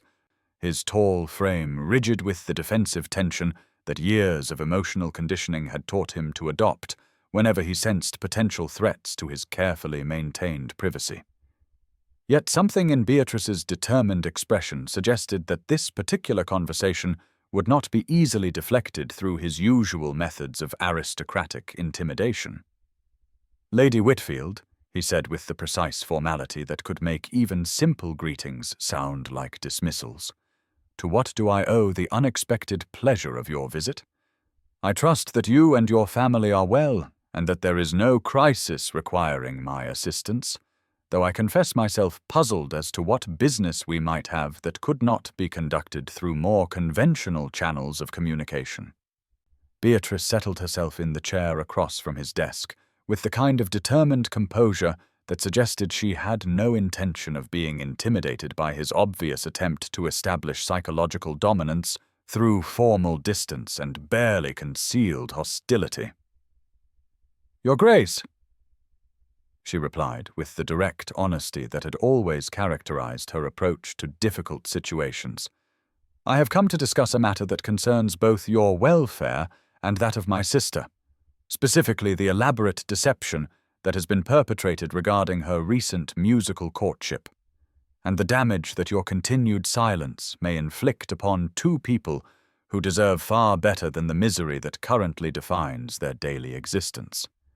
I know that you are the source of every musical gift and tribute that has brought such joy to Cordelia's recent months, and I know that Lord Marcus Pemberton has stolen credit for expressions of devotion that cost you not only substantial sums of money, but also sleepless nights of planning and desperate hope for some connection with a woman whose happiness has clearly become more important to you than your own emotional safety." Sebastian felt the blood drain from his face as he realized that his carefully guarded secret had been penetrated by someone whose reputation for practical intelligence made denial both pointless and potentially insulting. Yet his instinctive response was still to retreat behind the emotional barriers that had protected him from vulnerability since childhood, rather than admit to feelings that made him feel exposed and defenseless. "I fear you have been misinformed about my involvement in any romantic enterprises, Lady Whitfield," he said with the icy precision that had served him well in business negotiations, but felt hollow and unconvincing even to his own ears. While I naturally wish your sister every happiness in her romantic endeavors, I can assure you that my own interests lie in entirely different directions, and I would consider it highly inappropriate to interfere in courtships being conducted by other gentlemen who possess both the social standing and personal qualities necessary to make Lady Cordelia the kind of husband she deserves. Beatrice leaned forward in her chair with the expression of someone who had expected exactly this response, and come prepared to demolish such weak defenses through the application of irrefutable logic and uncomfortable truth. "Your Grace," she said with the kind of gentle firmness that had made her legendary among London hostesses for her ability to manage difficult guests and awkward social situations, "your denial might be more convincing if you could explain how Lord Marcus, a man whose musical education consists primarily of hunting songs learned at university, and whose financial resources, while respectable, are hardly sufficient to procure the kind of rare manuscripts and elaborate orchestral arrangements that have characterized my sister's mysterious courtship.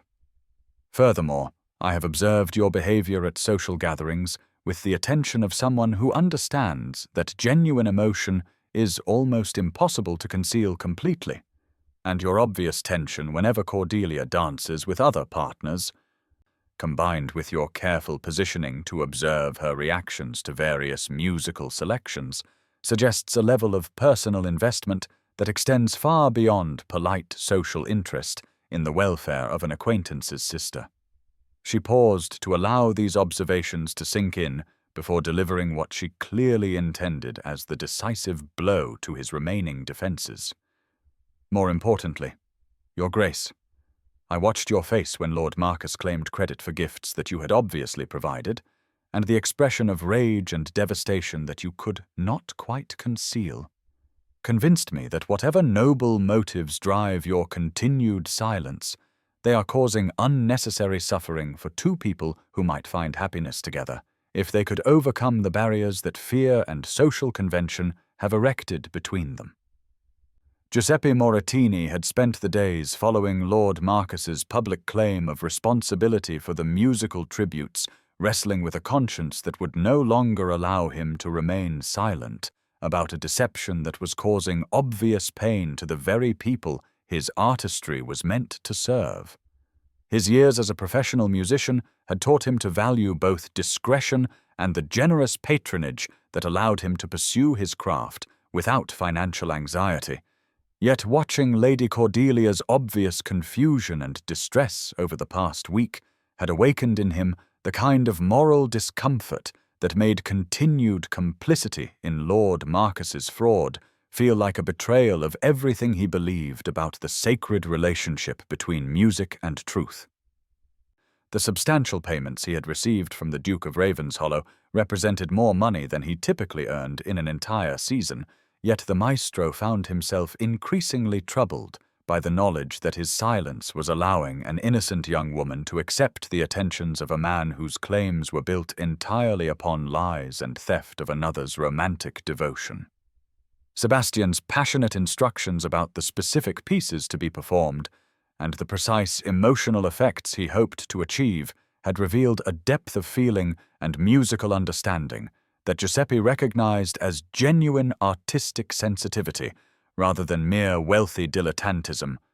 and the musician's professional instincts told him that such authentic emotion deserved better than to be obscured by the machinations of someone who possessed neither the musical knowledge nor the financial resources to have conceived such an elaborate campaign of seduction. The decision to reveal the truth had not come easily, requiring Giuseppe to weigh his professional obligations against his moral convictions, while calculating the potential consequences of betraying the confidence of a patron whose generosity had exceeded anything in his previous experience. Yet the sight of Lady Cordelia's wan face and listless demeanor during her recent public appearances had finally convinced him that continued silence served no one's interests except those of Lord Marcus, whose fraudulent claims were preventing the recognition of genuine devotion that deserved acknowledgement rather than concealment. When he presented himself at Ashworth House on that grey Tuesday morning, Giuseppe carried with him not only the weight of his impending confession, but also physical evidence of the Duke's involvement that would make denial impossible, including bank drafts bearing Sebastian's signature and detailed musical instructions written in his distinctive hand that revealed the extent of his intimate knowledge of Lady Cordelia's preferences and emotional responses to various compositions. The butler who admitted him seemed surprised by the request for a private audience with Lady Cordelia. Yet something in the maestro's serious demeanour suggested that his visit concerned matters of genuine importance rather than mere social courtesy, and Giuseppe found himself ushered into the morning room where Cordelia sat listlessly attempting to read a novel that clearly held no interest for her, while the rain drummed against the windows with the same relentless persistence that seemed to characterize her current emotional state. "Lady Cordelia," he said, after executing the kind of respectful bow that his professional training had perfected over decades of service to aristocratic patrons, "I have come to speak with you about a matter that weighs heavily upon my conscience and concerns the recent musical tributes that have brought such joy to your daily life. And I fear that circumstances have allowed a grave deception to persist that does injustice to both your intelligence and the genuine devotion of someone whose identity has been deliberately concealed from you through a combination of his own excessive modesty and the fraudulent claims of another who seeks to profit from romantic gestures that cost him nothing but shameless lies."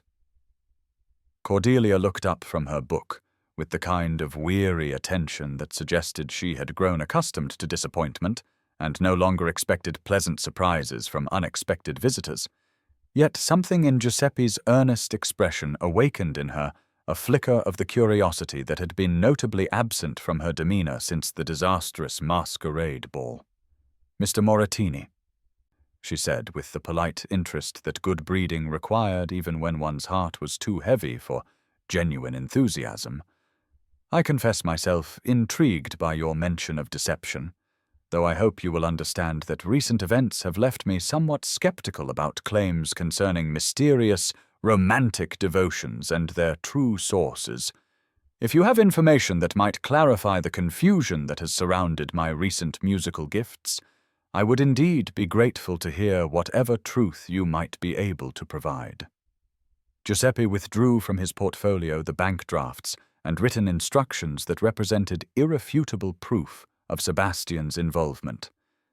his hands trembling slightly as he prepared to reveal secrets that would either heal or destroy whatever remained of the fragile connection between two people whose happiness had become unexpectedly important to his own peace of mind. "Your ladyship," he said with the grave formality that such a momentous revelation demanded, "every musical tribute that has graced your recent months, from the orchestra that played only Mozart's waltz at Lady Whitmore's soirée, to the street musicians who have serenaded your morning walks, from the rare manuscripts that have appeared at your door to the hidden quartet that provided such magical accompaniment during your family's garden party, all have been commissioned and paid for by His Grace, the Duke of Ravenshollow, whose instructions regarding your musical preferences demonstrated an intimate knowledge of your tastes and an passionate desire to bring joy to your daily life through the language that speaks most clearly to your heart." He spread the documents across the small table beside her chair, allowing her to examine Sebastian's signature and read his detailed specifications about tempo, emotional tone, and the precise effects he hoped to achieve through each musical offering. "These payments, your ladyship, represent sums far beyond anything Lord Marcus could afford, while these instructions reveal a level of musical sophistication and emotional understanding that could only come from someone who has studied your responses with the devoted attention of a man deeply in love, yet too convinced of his own unworthiness to approach you directly with declarations that his damaged heart feared you could never reciprocate." The weight of Giuseppe's revelation settled upon Cordelia's consciousness like a physical force that made it difficult to breathe properly while her mind struggled to reconcile the image of the cold, intimidating Duke of Ravenshollow with the passionate romantic who had been courting her through the universal language of music for months without seeking any acknowledgement or reward beyond the simple joy of watching her face light with happiness whenever his carefully chosen melodies reached her ears. Every gift that had brought wonder and delight to her recent days suddenly took on new meaning as she realized that behind each thoughtful gesture lay not the casual generosity of a man seeking to impress her with his wealth,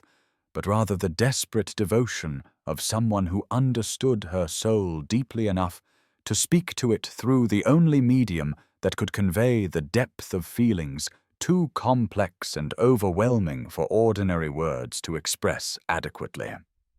The rare manuscripts that had appeared at her door represented not merely expensive purchases, but treasures selected with the intimate knowledge of someone who had observed her musical preferences with scientific precision, noting which composers brought tears of joy to her eyes, and which pieces made her pause in whatever activity occupied her, to listen with the complete absorption of someone whose entire being resonated with the beauty being offered to her hungry spirit. The street musicians who had seemed to appear by coincidence during her morning walks were revealed as part of an elaborate choreography designed to surround her daily routine with unexpected moments of transcendent beauty, while the hidden quartet at her family's garden party represented the kind of romantic gesture that belonged in fairy tales rather than the prosaic reality of London society, with its emphasis on practical considerations and social positioning over matters of genuine emotional connection. As she examined Sebastian's handwritten instructions to the musicians, Cordelia felt her heart constrict with a mixture of wonder and devastating regret, as she realized that every specification revealed a level of attention to her happiness that went far beyond conventional courtship into the realm of genuine devotion, with detailed notes about the specific emotional effects of different tempos and the careful timing required to enhance rather than intrude upon whatever mood might be affecting her during particular moments of her daily routine. His observations about her responses to various musical selections demonstrated the kind of intimate knowledge that could only be acquired through months of careful study. Yet rather than using this information to manipulate or control her emotional state, he had employed it solely to bring joy and beauty into her existence, without seeking any recognition or gratitude that might have validated his efforts or encouraged him to hope for reciprocation of the feelings that had driven such an elaborate campaign of anonymous devotion. The memory of their masked dance at Lord Fairfax's ball suddenly acquired new dimensions as she realized that the perfect connection she had felt with her mysterious partner had been anything but accidental, representing instead the culmination of Sebastian's long study of her thoughts and preferences that had finally allowed him to approach her as his authentic self rather than the coldly correct Duke whose social interactions were governed by the rigid emotional control that his brutal upbringing had made second nature. Every word they had exchanged during that magical waltz now revealed layers of meaning that she had missed in her shock at discovering his identity, particularly his comments about seeking someone who valued authenticity over performance, and his obvious understanding of the loneliness that came from being surrounded by people who saw only surface accomplishments while remaining blind to the genuine person who existed beneath the social mask that daily interaction required. Her cruel accusations about his motivations and her precipitous flight from the ballroom now struck her as the worst kind of emotional blindness, revealing her own prejudices about his reputation for coldness, while ignoring the evidence of warmth and sensitivity that had been accumulating around her for months in the form of musical gifts that demonstrated both passionate feeling and exquisite understanding of what would bring her the greatest possible happiness.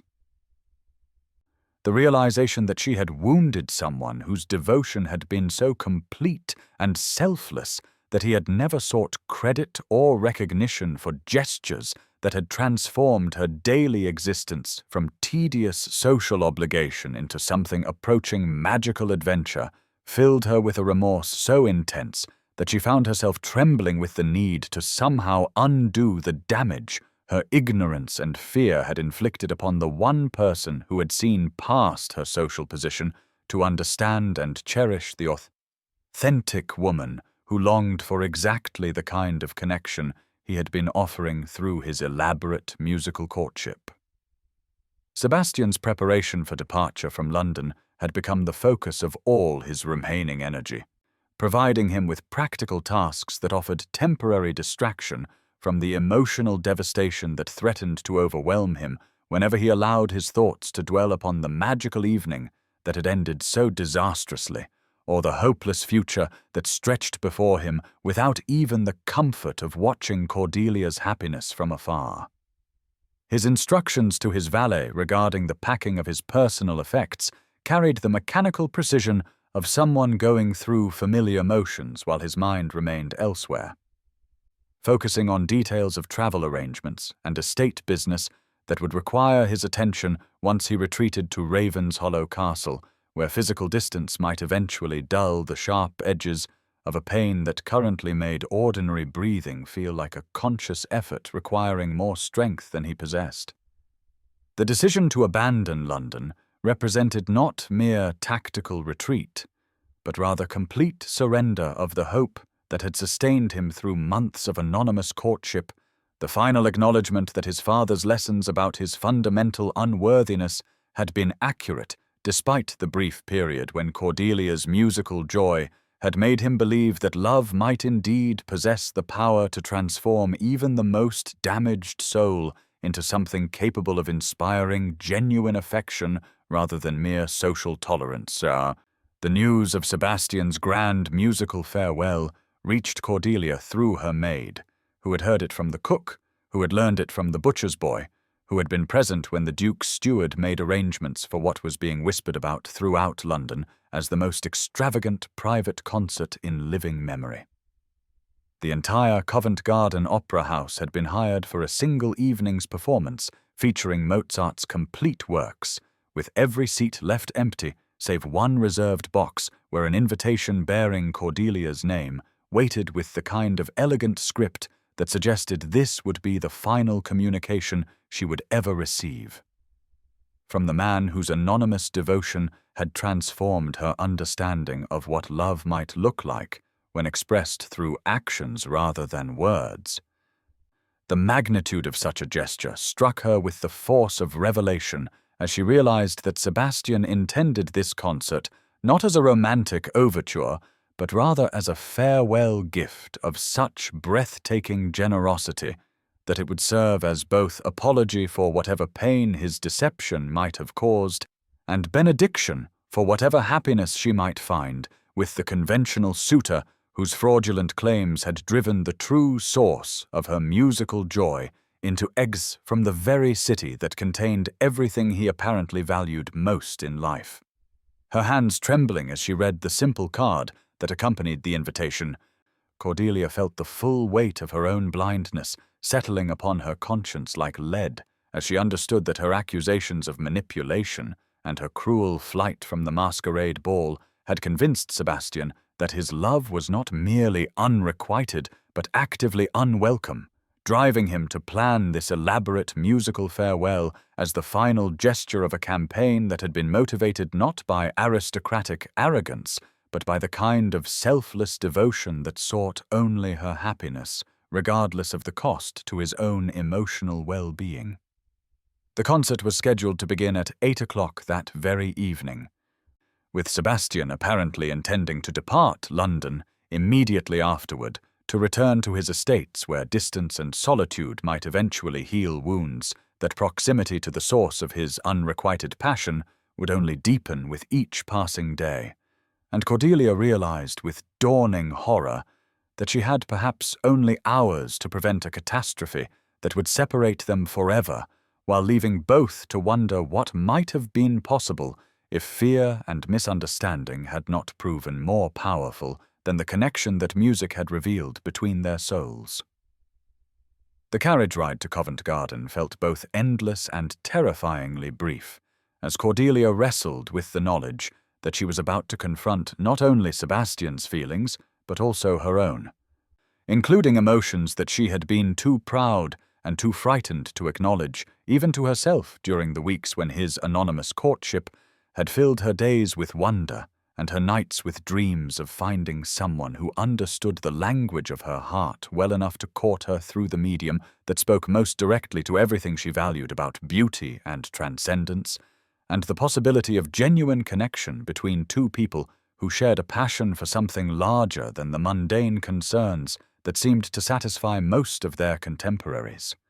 The opera house stood before her like a temple dedicated to the very art that had brought them together.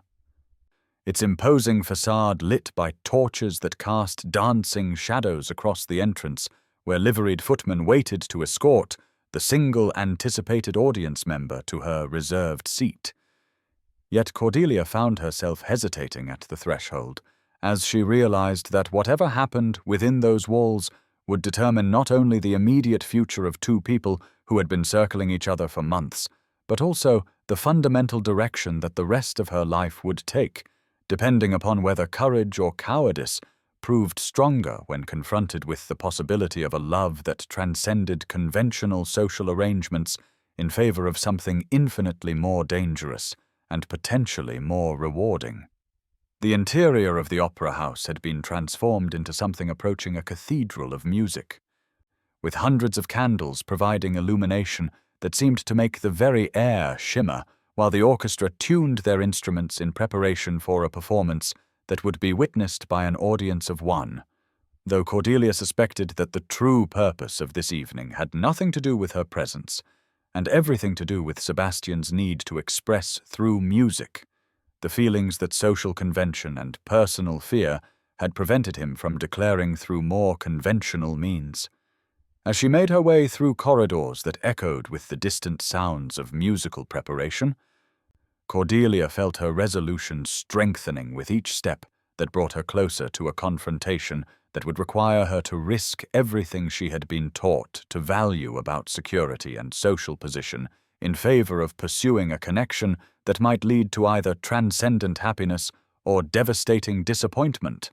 Yet she knew with increasing certainty that allowing Sebastian to disappear from her life without at least attempting to bridge the misunderstanding that had driven them apart would represent a cowardice that would haunt her for the rest of whatever conventional existence she might construct from the wreckage of this missed opportunity.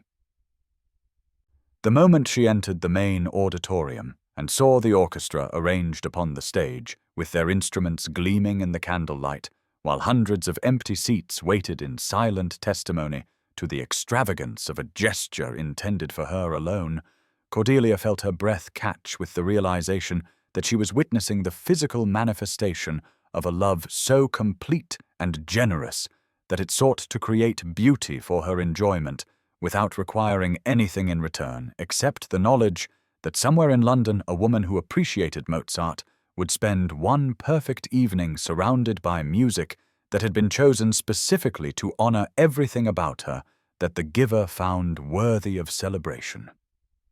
The sound of a single piano reached Cordelia's ears as she moved through the empty corridors toward the stage. Drawn by music that she recognized immediately as Mozart's Waltz in a Minor, played with such heartbreaking emotion that every note seemed to carry the weight of unfulfilled longing and desperate farewell.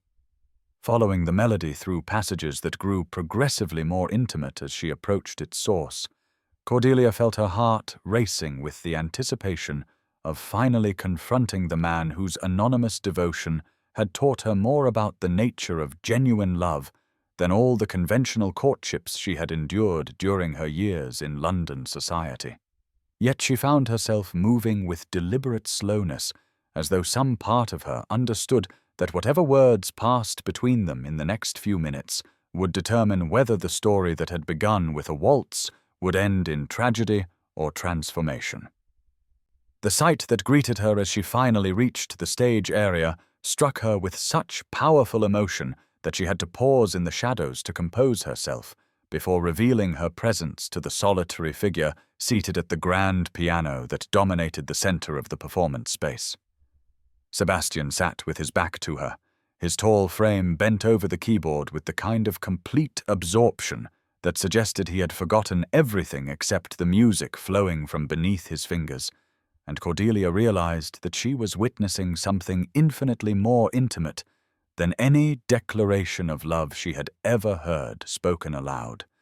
For the passion and pain and desperate hope that infused every note revealed the true depths of feelings that conventional words could never adequately express. His technique possessed the polish of someone who had received the finest musical education that wealth could provide, yet the emotion that drove his performance transcended mere technical accomplishment to become something approaching prayer. As though he were attempting to pour his entire soul into this final musical offering to a woman he believed lost to him forever through his own inadequacy and her understandable preference for more socially acceptable romantic options. The familiar melody that had brought them together during their first magical dance now served as both love song and funeral dirge, carrying within its complex harmonies the entire history of their relationship, from the anonymous courtship that had been his only way of approaching someone he considered too pure for direct contact, to the devastating rejection that had convinced him to abandon London rather than continue hoping for something that his damaged heart had never deserved to receive. As Cordelia stepped from the shadows into the circle of light that surrounded the piano, Sebastian's hands stilled upon the keys as though the music itself had suddenly died within him, and when he turned to face her with eyes that reflected such a mixture of surprise and desperate hope that she felt her own heart contract with the pain of knowing how much suffering her previous harshness had caused someone whose only crime had been loving her with a completeness that her own fears had prevented her from recognizing as the gift it truly was.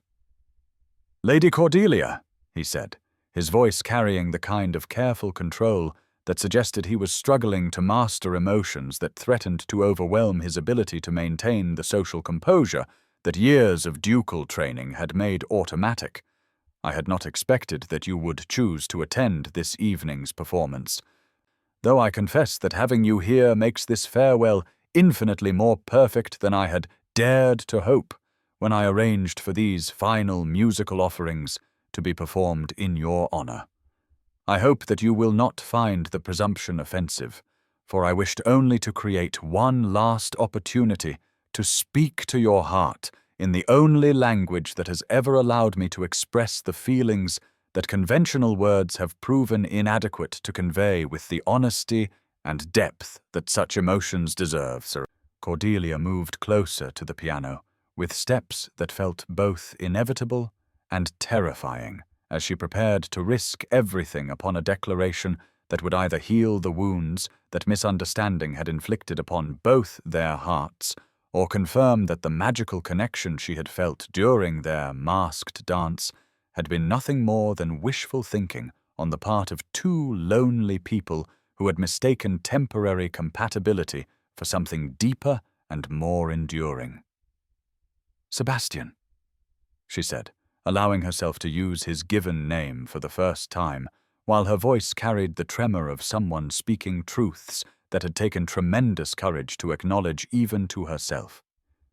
"I have come here tonight not to bid you farewell, but rather to confess that my behavior at Lord Fairfax's ball was motivated not by any disappointment in discovering your identity, but by terror at realizing that the perfect connection I had felt with my mysterious partner was real and dangerous and powerful enough to overturn every assumption I had made about what I wanted from life and love. Your reputation for coldness had convinced me that any warmth you might show was merely sophisticated manipulation rather than genuine feeling.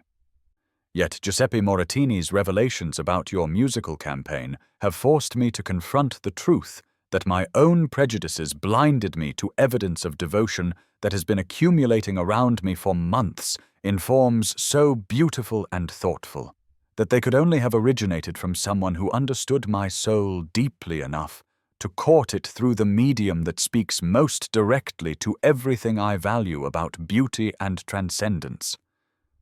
She paused, gathering the courage necessary to make the confession that would leave her as vulnerable as Sebastian's musical gifts had left him, then continued with the kind of determined honesty that their relationship deserved despite the risks involved.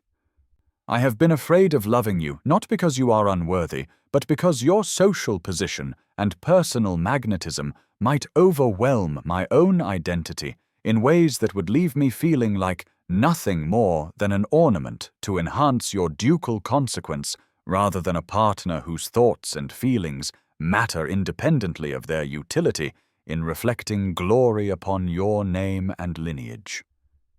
Yet watching you play just now, seeing the emotion that you pour into music that has no audience except your own need to express feelings too complex for ordinary conversation, I realize that my fears have been based upon society's expectations, rather than any evidence of how you actually view me as a person, rather than a prize to be won or a social asset to be acquired. As the echoes of Cordelia's confession faded into the vast silence of the empty opera house, Sebastian felt something fundamental shift within his chest, as though the carefully constructed barriers around his heart were finally crumbling under the pressure of hope that he had thought destroyed forever by her flight from the masquerade and her apparent preference for Lord Marcus's conventional courtship. The sight of her standing beside the piano in a gown of deep blue silk that made her dark hair gleam like mahogany in the candlelight filled him with such overwhelming gratitude for her presence that he found himself struggling to form words adequate to express the transformation that her honesty had wrought upon his understanding of what might still be possible between them, despite the pain and misunderstanding that had driven them apart for so many agonizing weeks. "Cordelia," he said, rising from the piano bench to face her with an expression that revealed every emotion he had been forced to conceal during months of anonymous courtship. "Your words give me hope that I had not dared to entertain. Yet before I allow myself to believe that we might find our way past the fears that have kept us circling each other like wounded creatures, afraid to trust in the possibility of healing, I must tell you the truth about the man you think you might be able to love, despite the damage that years of brutal conditioning have inflicted upon whatever capacity for normal human feeling I once possessed. The musical gifts that brought you such joy were not inspired by any natural romanticism on my part, but rather by desperate need to find some way of touching your heart without risking the direct rejection that my father spent years teaching me was the inevitable result of revealing genuine emotion to another person. And my ability to understand your musical preferences came not from intuitive sympathy, but from obsessive observation driven by the kind of hunger for connection that drives starving men to behaviors that more fortunate people would find incomprehensible. His voice grew rougher as he forced himself to continue with revelations that felt like tearing open carefully healed wounds, yet he knew that any relationship built upon anything less than complete honesty would be doomed to repeat the cycle of misunderstanding and pain that had already caused them both such unnecessary suffering. My father destroyed every expression of joy or beauty that he found in our household, including the music box my dying mother gave me, that played the same waltz we danced to at Lord Fairfax's ball, and he spent my childhood teaching me that love was weakness and sentiment was luxury that no true aristocrat could afford to indulge without losing the respect and obedience that our position in society demands from those beneath us in rank and fortune. I learned to survive by feeling nothing, by viewing every human interaction as a battlefield where victory went to whoever could maintain the most complete emotional control. And even now, standing here with you in this place where music has allowed us to speak truths that ordinary conversation never permits, I struggle against the voice in my head that insists I am fundamentally unworthy of the kind of happiness that your presence in my life would represent. Sebastian moved to the piano and began playing softly, his fingers finding the melody that had become the soundtrack to their entire relationship, while his voice carried over the music with the kind of vulnerable honesty that years of emotional armor had taught him to suppress. Yet when I watch your face light with joy at hearing Mozart's melodies, when I see you respond to beauty with the kind of genuine emotion that my father tried to beat out of me before I was old enough to understand what was being stolen from my soul, I feel something awakening in the ruins of whatever capacity for love I once possessed, and I begin to believe that perhaps the music box my mother left me was destroyed in body but not in spirit. That the beauty she wanted me to remember still exists in the world and has somehow found expression through my clumsy attempts to bring happiness to someone whose very existence proves that love and beauty are not weaknesses to be crushed, but strengths to be celebrated and cherished and protected from those who would destroy them out of their own spiritual poverty. Cordelia approached the piano as he played, her hands settling upon the keys beside his as she began to play the harmony that complemented his melody with the kind of perfect musical partnership that seemed to symbolize everything they might achieve together. If courage proved stronger than fear, and love more powerful than the social conventions that had kept them apart for so many unnecessary months of loneliness and misunderstanding. Our individual melodies are beautiful, she said, as their hands moved together across the keyboard in a dance that felt both musical and metaphorical. But together, they create something infinitely more complex and satisfying than either could achieve alone, requiring both strength of individual voice and willingness to blend with another in harmony that enhances rather than diminishes what each brings to the partnership. The music they created together filled the empty opera house with sound that seemed to embody every emotion they had been afraid to express directly, from the tentative hope of their first tentative musical exchanges to the passionate intensity of their growing recognition that what existed between them transcended mere attraction or social compatibility to become something approaching the kind of perfect understanding that poets described, but ordinary people rarely experienced outside their most impossible dreams. As the last notes faded into silence, Sebastian turned from the piano to face Cordelia with an expression that revealed the complete transformation that their musical dialogue had wrought upon his understanding of what love might look like when freed from the constraints of fear and social expectation. "Cordelia Ashworth," he said, dropping to one knee beside the piano bench in a gesture that had nothing to do with ducal protocol and everything to do with the genuine humility of someone offering his entire heart to another person without reservation or expectation of anything beyond the honor of being permitted to love her, regardless of whether that love could ever be reciprocated. "I ask you not as the Duke of Ravenshollow to the Earl of Ashworth's daughter, not as a man seeking to enhance his social consequence through an advantageous marriage, but as Sebastian to Cordelia, as one soul who has learned to speak the language of music to another, whose voice harmonizes so perfectly with mine that I cannot imagine creating melodies without the knowledge that you exist somewhere in the world to hear them and understand what I am trying to say through notes and rhythms that carry emotions too complex for ordinary words to express adequately. Will you marry me and allow us to spend our lives creating the kind of harmony together that we have discovered here tonight, building something beautiful and lasting from the individual strengths we each possess, while learning to blend our voices into music that neither could create alone?" His question hung in the candlelit air between them like a musical phrase waiting for resolution. And Cordelia felt her entire future spreading before her like sheet music filled with melodies that only their combined voices could bring to life with the kind of passionate precision that true love required from those brave enough to risk everything upon the possibility that two damaged souls might heal each other through the simple act of choosing harmony over the safety of solitary performance. The morning of their wedding dawned with the kind of perfect spring weather that London rarely provided for its most important social occasions.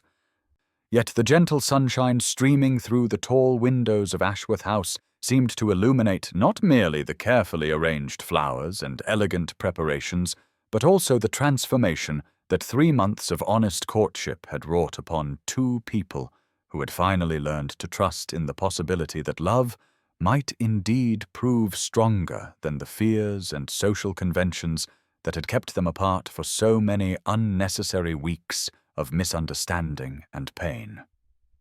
Cordelia stood before her dressing-table mirror, wearing a gown of ivory silk that had been designed to complement rather than overshadow her natural beauty, the simplicity of its elegant lines reflecting her desire for a wedding that celebrated genuine emotion rather than mere social spectacle. Though the presence of half of London's most prominent families in the drawing rooms below suggested that their union had generated exactly the kind of interest that made privacy impossible even during the most intimate moments of one's life. The month since Sebastian's proposal at Covent Garden had passed like a beautiful dream, punctuated by moments of such perfect happiness that Cordelia sometimes wondered whether she might wake to discover that the entire romance had been nothing more than wishful thinking on the part of a woman who had given up hope of finding the kind of love that transcended conventional social arrangements in favor of something infinitely more meaningful and enduring. Yet the evidence of Sebastian's devotion surrounded her in forms both tangible and emotional.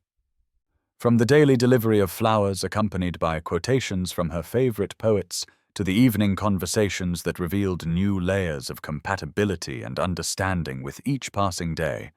and she knew with increasing certainty that what they had discovered together represented not romantic fantasy, but rather the genuine connection that had been waiting beneath the surface of their elaborate musical courtship all along. Sebastian's transformation from the coldly remote Duke who had once intimidated London society into respectful silence to the warmly attentive fiancé who spent his days planning ways to bring joy to her existence, had become one of the season's most discussed phenomena, with matrons who had previously considered him impossibly unapproachable now sighing over the obvious depth of his devotion, while their daughters mourned the loss of such an eligible bachelor to someone who had somehow managed to penetrate defenses that years of determined social assault had failed to breach. The ceremony itself had been conducted in the intimate setting of the family chapel at Ashworth House, with only immediate family and closest friends present to witness the exchange of vows that spoke not of duty and social obligation, but rather of two souls who had found in each other the harmony that made individual existence feel incomplete by comparison. And when Sebastian placed the wedding ring upon her finger, while promising to love and cherish her for as long as music existed to express the inexpressible, Cordelia felt tears of joy threatening to overwhelm the composure that years of social training had taught her to maintain even during the most emotionally significant moments of her life. The wedding breakfast that followed brought together representatives of London's most distinguished families, many of whom had initially expressed private skepticism about a match that seemed to unite two people whose public personalities had suggested fundamental incompatibility, yet who now found themselves observing a couple whose obvious happiness challenged every assumption they had made about the nature of successful marriages and the possibility of finding genuine love within the constraints of their rigidly structured social world. Giuseppe Moratini had been given the honor of conducting the small orchestra that provided musical accompaniment for the festivities, his gratitude for having played a role in bringing together two people whose love had restored his faith in music's power to heal and connect, expressing itself through performances that transformed even the most conventional wedding selections into something approaching divine inspiration. When the time came for the traditional first dance between bride and groom, The familiar opening notes of Mozart's waltz in a minor filled the drawing room with such perfect timing that every guest present seemed to understand that they were witnessing not merely the beginning of a marriage, but rather the continuation of a love story that had been written in musical notation before finding expression through words and promises, and the kind of public commitment that transformed private understanding into social reality. Sebastian led Cordelia on to the small area that had been cleared for dancing with the same reverent care he had shown during their first magical encounter at Lord Fairfax's masquerade. Yet now there was no need for masks or anonymity to protect them from the vulnerability that such perfect connection required. And as they moved together to the melody that had brought them together despite all the barriers that fear and misunderstanding had erected between them, every person present could see that what existed between the Duke and his new Duchess transcended mere attraction or social convenience to become something approaching the kind of perfect harmony that musicians spent lifetimes trying to achieve through careful practice and inspired collaboration. Lord Marcus Pemberton, who had initially greeted news of Sebastian's successful courtship with the kind of wounded pride that defeated suitors typically displayed when forced to acknowledge their romantic failures, had surprised everyone by requesting permission to offer a toast to the newly married couple, and when he rose with his champagne glass and the expression of someone who had finally understood the difference between genuine devotion and mere social ambition, his words carried the ring of authentic good wishes rather than polite convention. "Your Graces," he said with a sincerity that transformed his usually superficial charm into something approaching genuine warmth. "I confess that I spent months believing myself capable of winning Lady Cordelia's affections through conventional romantic gestures, yet observing your courtship has taught me that true love cannot be achieved through any strategy or technique, but rather must grow from the kind of deep understanding that you have demonstrated through your remarkable musical partnership. Your obvious happiness proves that the best marriages unite not merely two individuals, but rather two souls who have discovered that their combined voices create harmonies more beautiful than either could achieve alone, and I wish you decades of the kind of joy that your love has already brought to everyone fortunate enough to witness its development from anonymous admiration to public celebration." The first anniversary of their wedding found Sebastian and Cordelia settled into the comfortable rhythms of married life at Ravenshollow Manor, where the harsh memories that had once made the ancient castle feel like a prison of painful recollections had been gradually transformed through love and music into something approaching the sanctuary that his mother had once hoped it might become for her son when he finally learned to trust in the possibility of happiness rather than merely enduring whatever existence duty demanded of those born to positions of social responsibility. The music room that Sebastian had created during their engagement had become the heart of their domestic life. Its walls lined with rare manuscripts and first editions that represented not merely expensive acquisitions, but rather the shared treasures of two people who had discovered that their individual musical knowledge became infinitely more meaningful when combined through the kind of partnership that enhanced, rather than diminished, what each brought to their collaboration. Evening after evening, they would settle at the twin pianos that dominated the elegant space, their conversations flowing effortlessly from discussions of musical interpretation to shared readings from their favorite poets to the comfortable silences that only couples who had achieved genuine intimacy could enjoy without feeling the need to fill every moment with conversation designed to mask uncertainty or maintain social distance. The physical changes that Cordelia's pregnancy had brought to their daily routine had only deepened Sebastian's appreciation for the miraculous nature of the love they had discovered together, and watching her move through their home with the serene grace of a woman who knew herself beloved and cherished had gradually healed wounds in his soul that he had thought too deep for any human agency to reach. Her increasing inability to sit comfortably at the piano for extended periods had led to the development of new musical traditions, with Sebastian often playing while she reclined nearby with whatever book currently held her attention, though more often than not she would find herself simply listening to melodies that seemed to express every emotion that words proved inadequate to convey about the contentment that had replaced the restless longing that had once characterized both their individual existences. The servants who had once moved through Ravenshollow's corridors with the careful silence of people accustomed to avoiding their master's unpredictable moods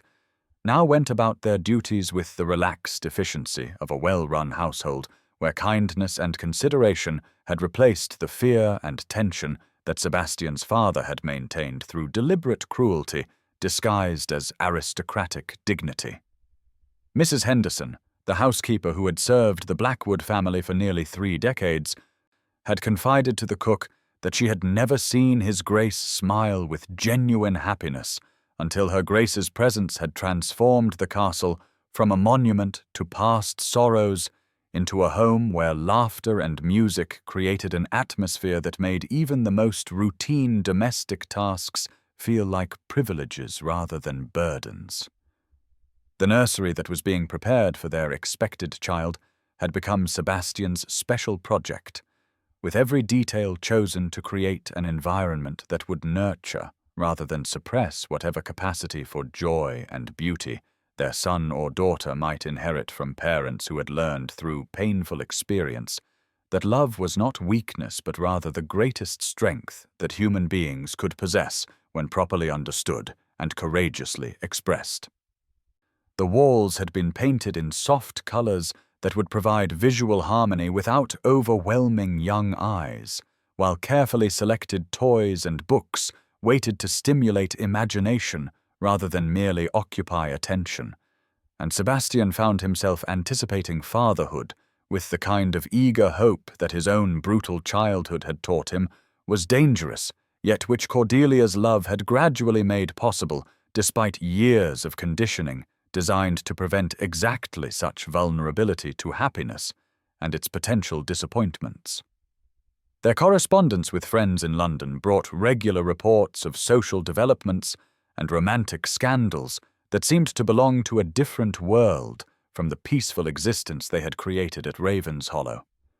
Though both Sebastian and Cordelia found themselves grateful for the physical distance that allowed them to maintain connections with people they cared about, while avoiding the kind of constant social obligations that had once made genuine privacy impossible even within the supposed intimacy of their own homes. Edmund Fairfax's letters provided particularly entertaining accounts of the latest matrimonial schemes being pursued by ambitious mothers whose daughters remained disappointingly unengaged despite the conclusion of another social season, while Beatrice's regular visits brought not only sisterly affection but also news of their parents' growing acceptance of a marriage that had initially shocked them with its deviation from conventional expectations about appropriate matches between families of similar social standing. The music box that Sebastian presented to Cordelia on a quiet evening in late autumn represented the culmination of months of secret correspondence with the finest craftsmen in Europe, men whose specialized skills had allowed him to recreate down to the smallest detail the treasure that his father's cruelty had destroyed so many years earlier, yet which had somehow been reborn through love into something even more precious than the original had ever been. The delicate wooden case bore the same intricate marquetry work that had distinguished his mother's gift, while the mechanism inside had been crafted by Swiss artisans, whose reputation for precision ensured that the familiar melody of Mozart's waltz in a minor would ring out with the same crystal clarity that had once comforted a lonely child, and now promised to welcome a new generation into a world where beauty and love were celebrated rather than feared as dangerous temptations that must be crushed before they could weaken the character of those destined for positions of social responsibility. When Sebastian placed the music box in Cordelia's hands and wound the delicate mechanism that released the first sweet notes of their special waltz into the peaceful atmosphere of their music room, Both felt the profound sense of completion that comes from understanding that love has the power not merely to heal individual wounds, but to transform pain into blessing for those who come after us, ensuring that the mistakes and cruelties of previous generations need not be repeated if courage and compassion prove stronger than fear and the desire for emotional safety that prevents people from risking their hearts in pursuit of connections that might transform ordinary existence into something approaching the transcendent. As the familiar melody filled the space around them, Sebastian drew Cordelia into his arms for the slow dance that had become their private ritual whenever the day's activities gave way to the intimate evening hours that belonged entirely to them. And their movements carried the perfect synchronization of two people who had learned that love, like music, required both individual strength and the willingness to blend their voices into harmonies more beautiful than either could create alone. The music box would eventually find its place in the nursery where their child would grow up, surrounded by the same melody that had once provided comfort to Sebastian during the darkest period of his childhood. Yet now it would serve not as compensation for cruelty and loss, but rather as celebration of the love that had made their family possible, and would guide their son or daughter toward understanding that genuine happiness comes not from avoiding vulnerability, but from learning to trust in the possibility that two people who speak the same language of the heart can create together something infinitely more meaningful than either could achieve through the kind of emotional isolation that masquerades as strength, but actually represents the deepest form of poverty that human beings can inflict upon themselves and those they claim to love. The final notes of the waltz faded into the comfortable silence that surrounded them like a blessing. While outside the windows of Ravenshollow Manor, the winter wind carried the promise of spring and renewal and all the beautiful possibilities that awaited those brave enough to believe that love was not merely a romantic fantasy created by poets and musicians, but rather the fundamental force that gave meaning to human existence and transformed even the most ordinary moments into occasions for gratitude and wonder at the miraculous nature of finding another soul whose voice harmonized so perfectly with one's own that silence became impossible, and every day brought new opportunities for the kind of joy that their younger selves had thought existed only in stories too beautiful to be true.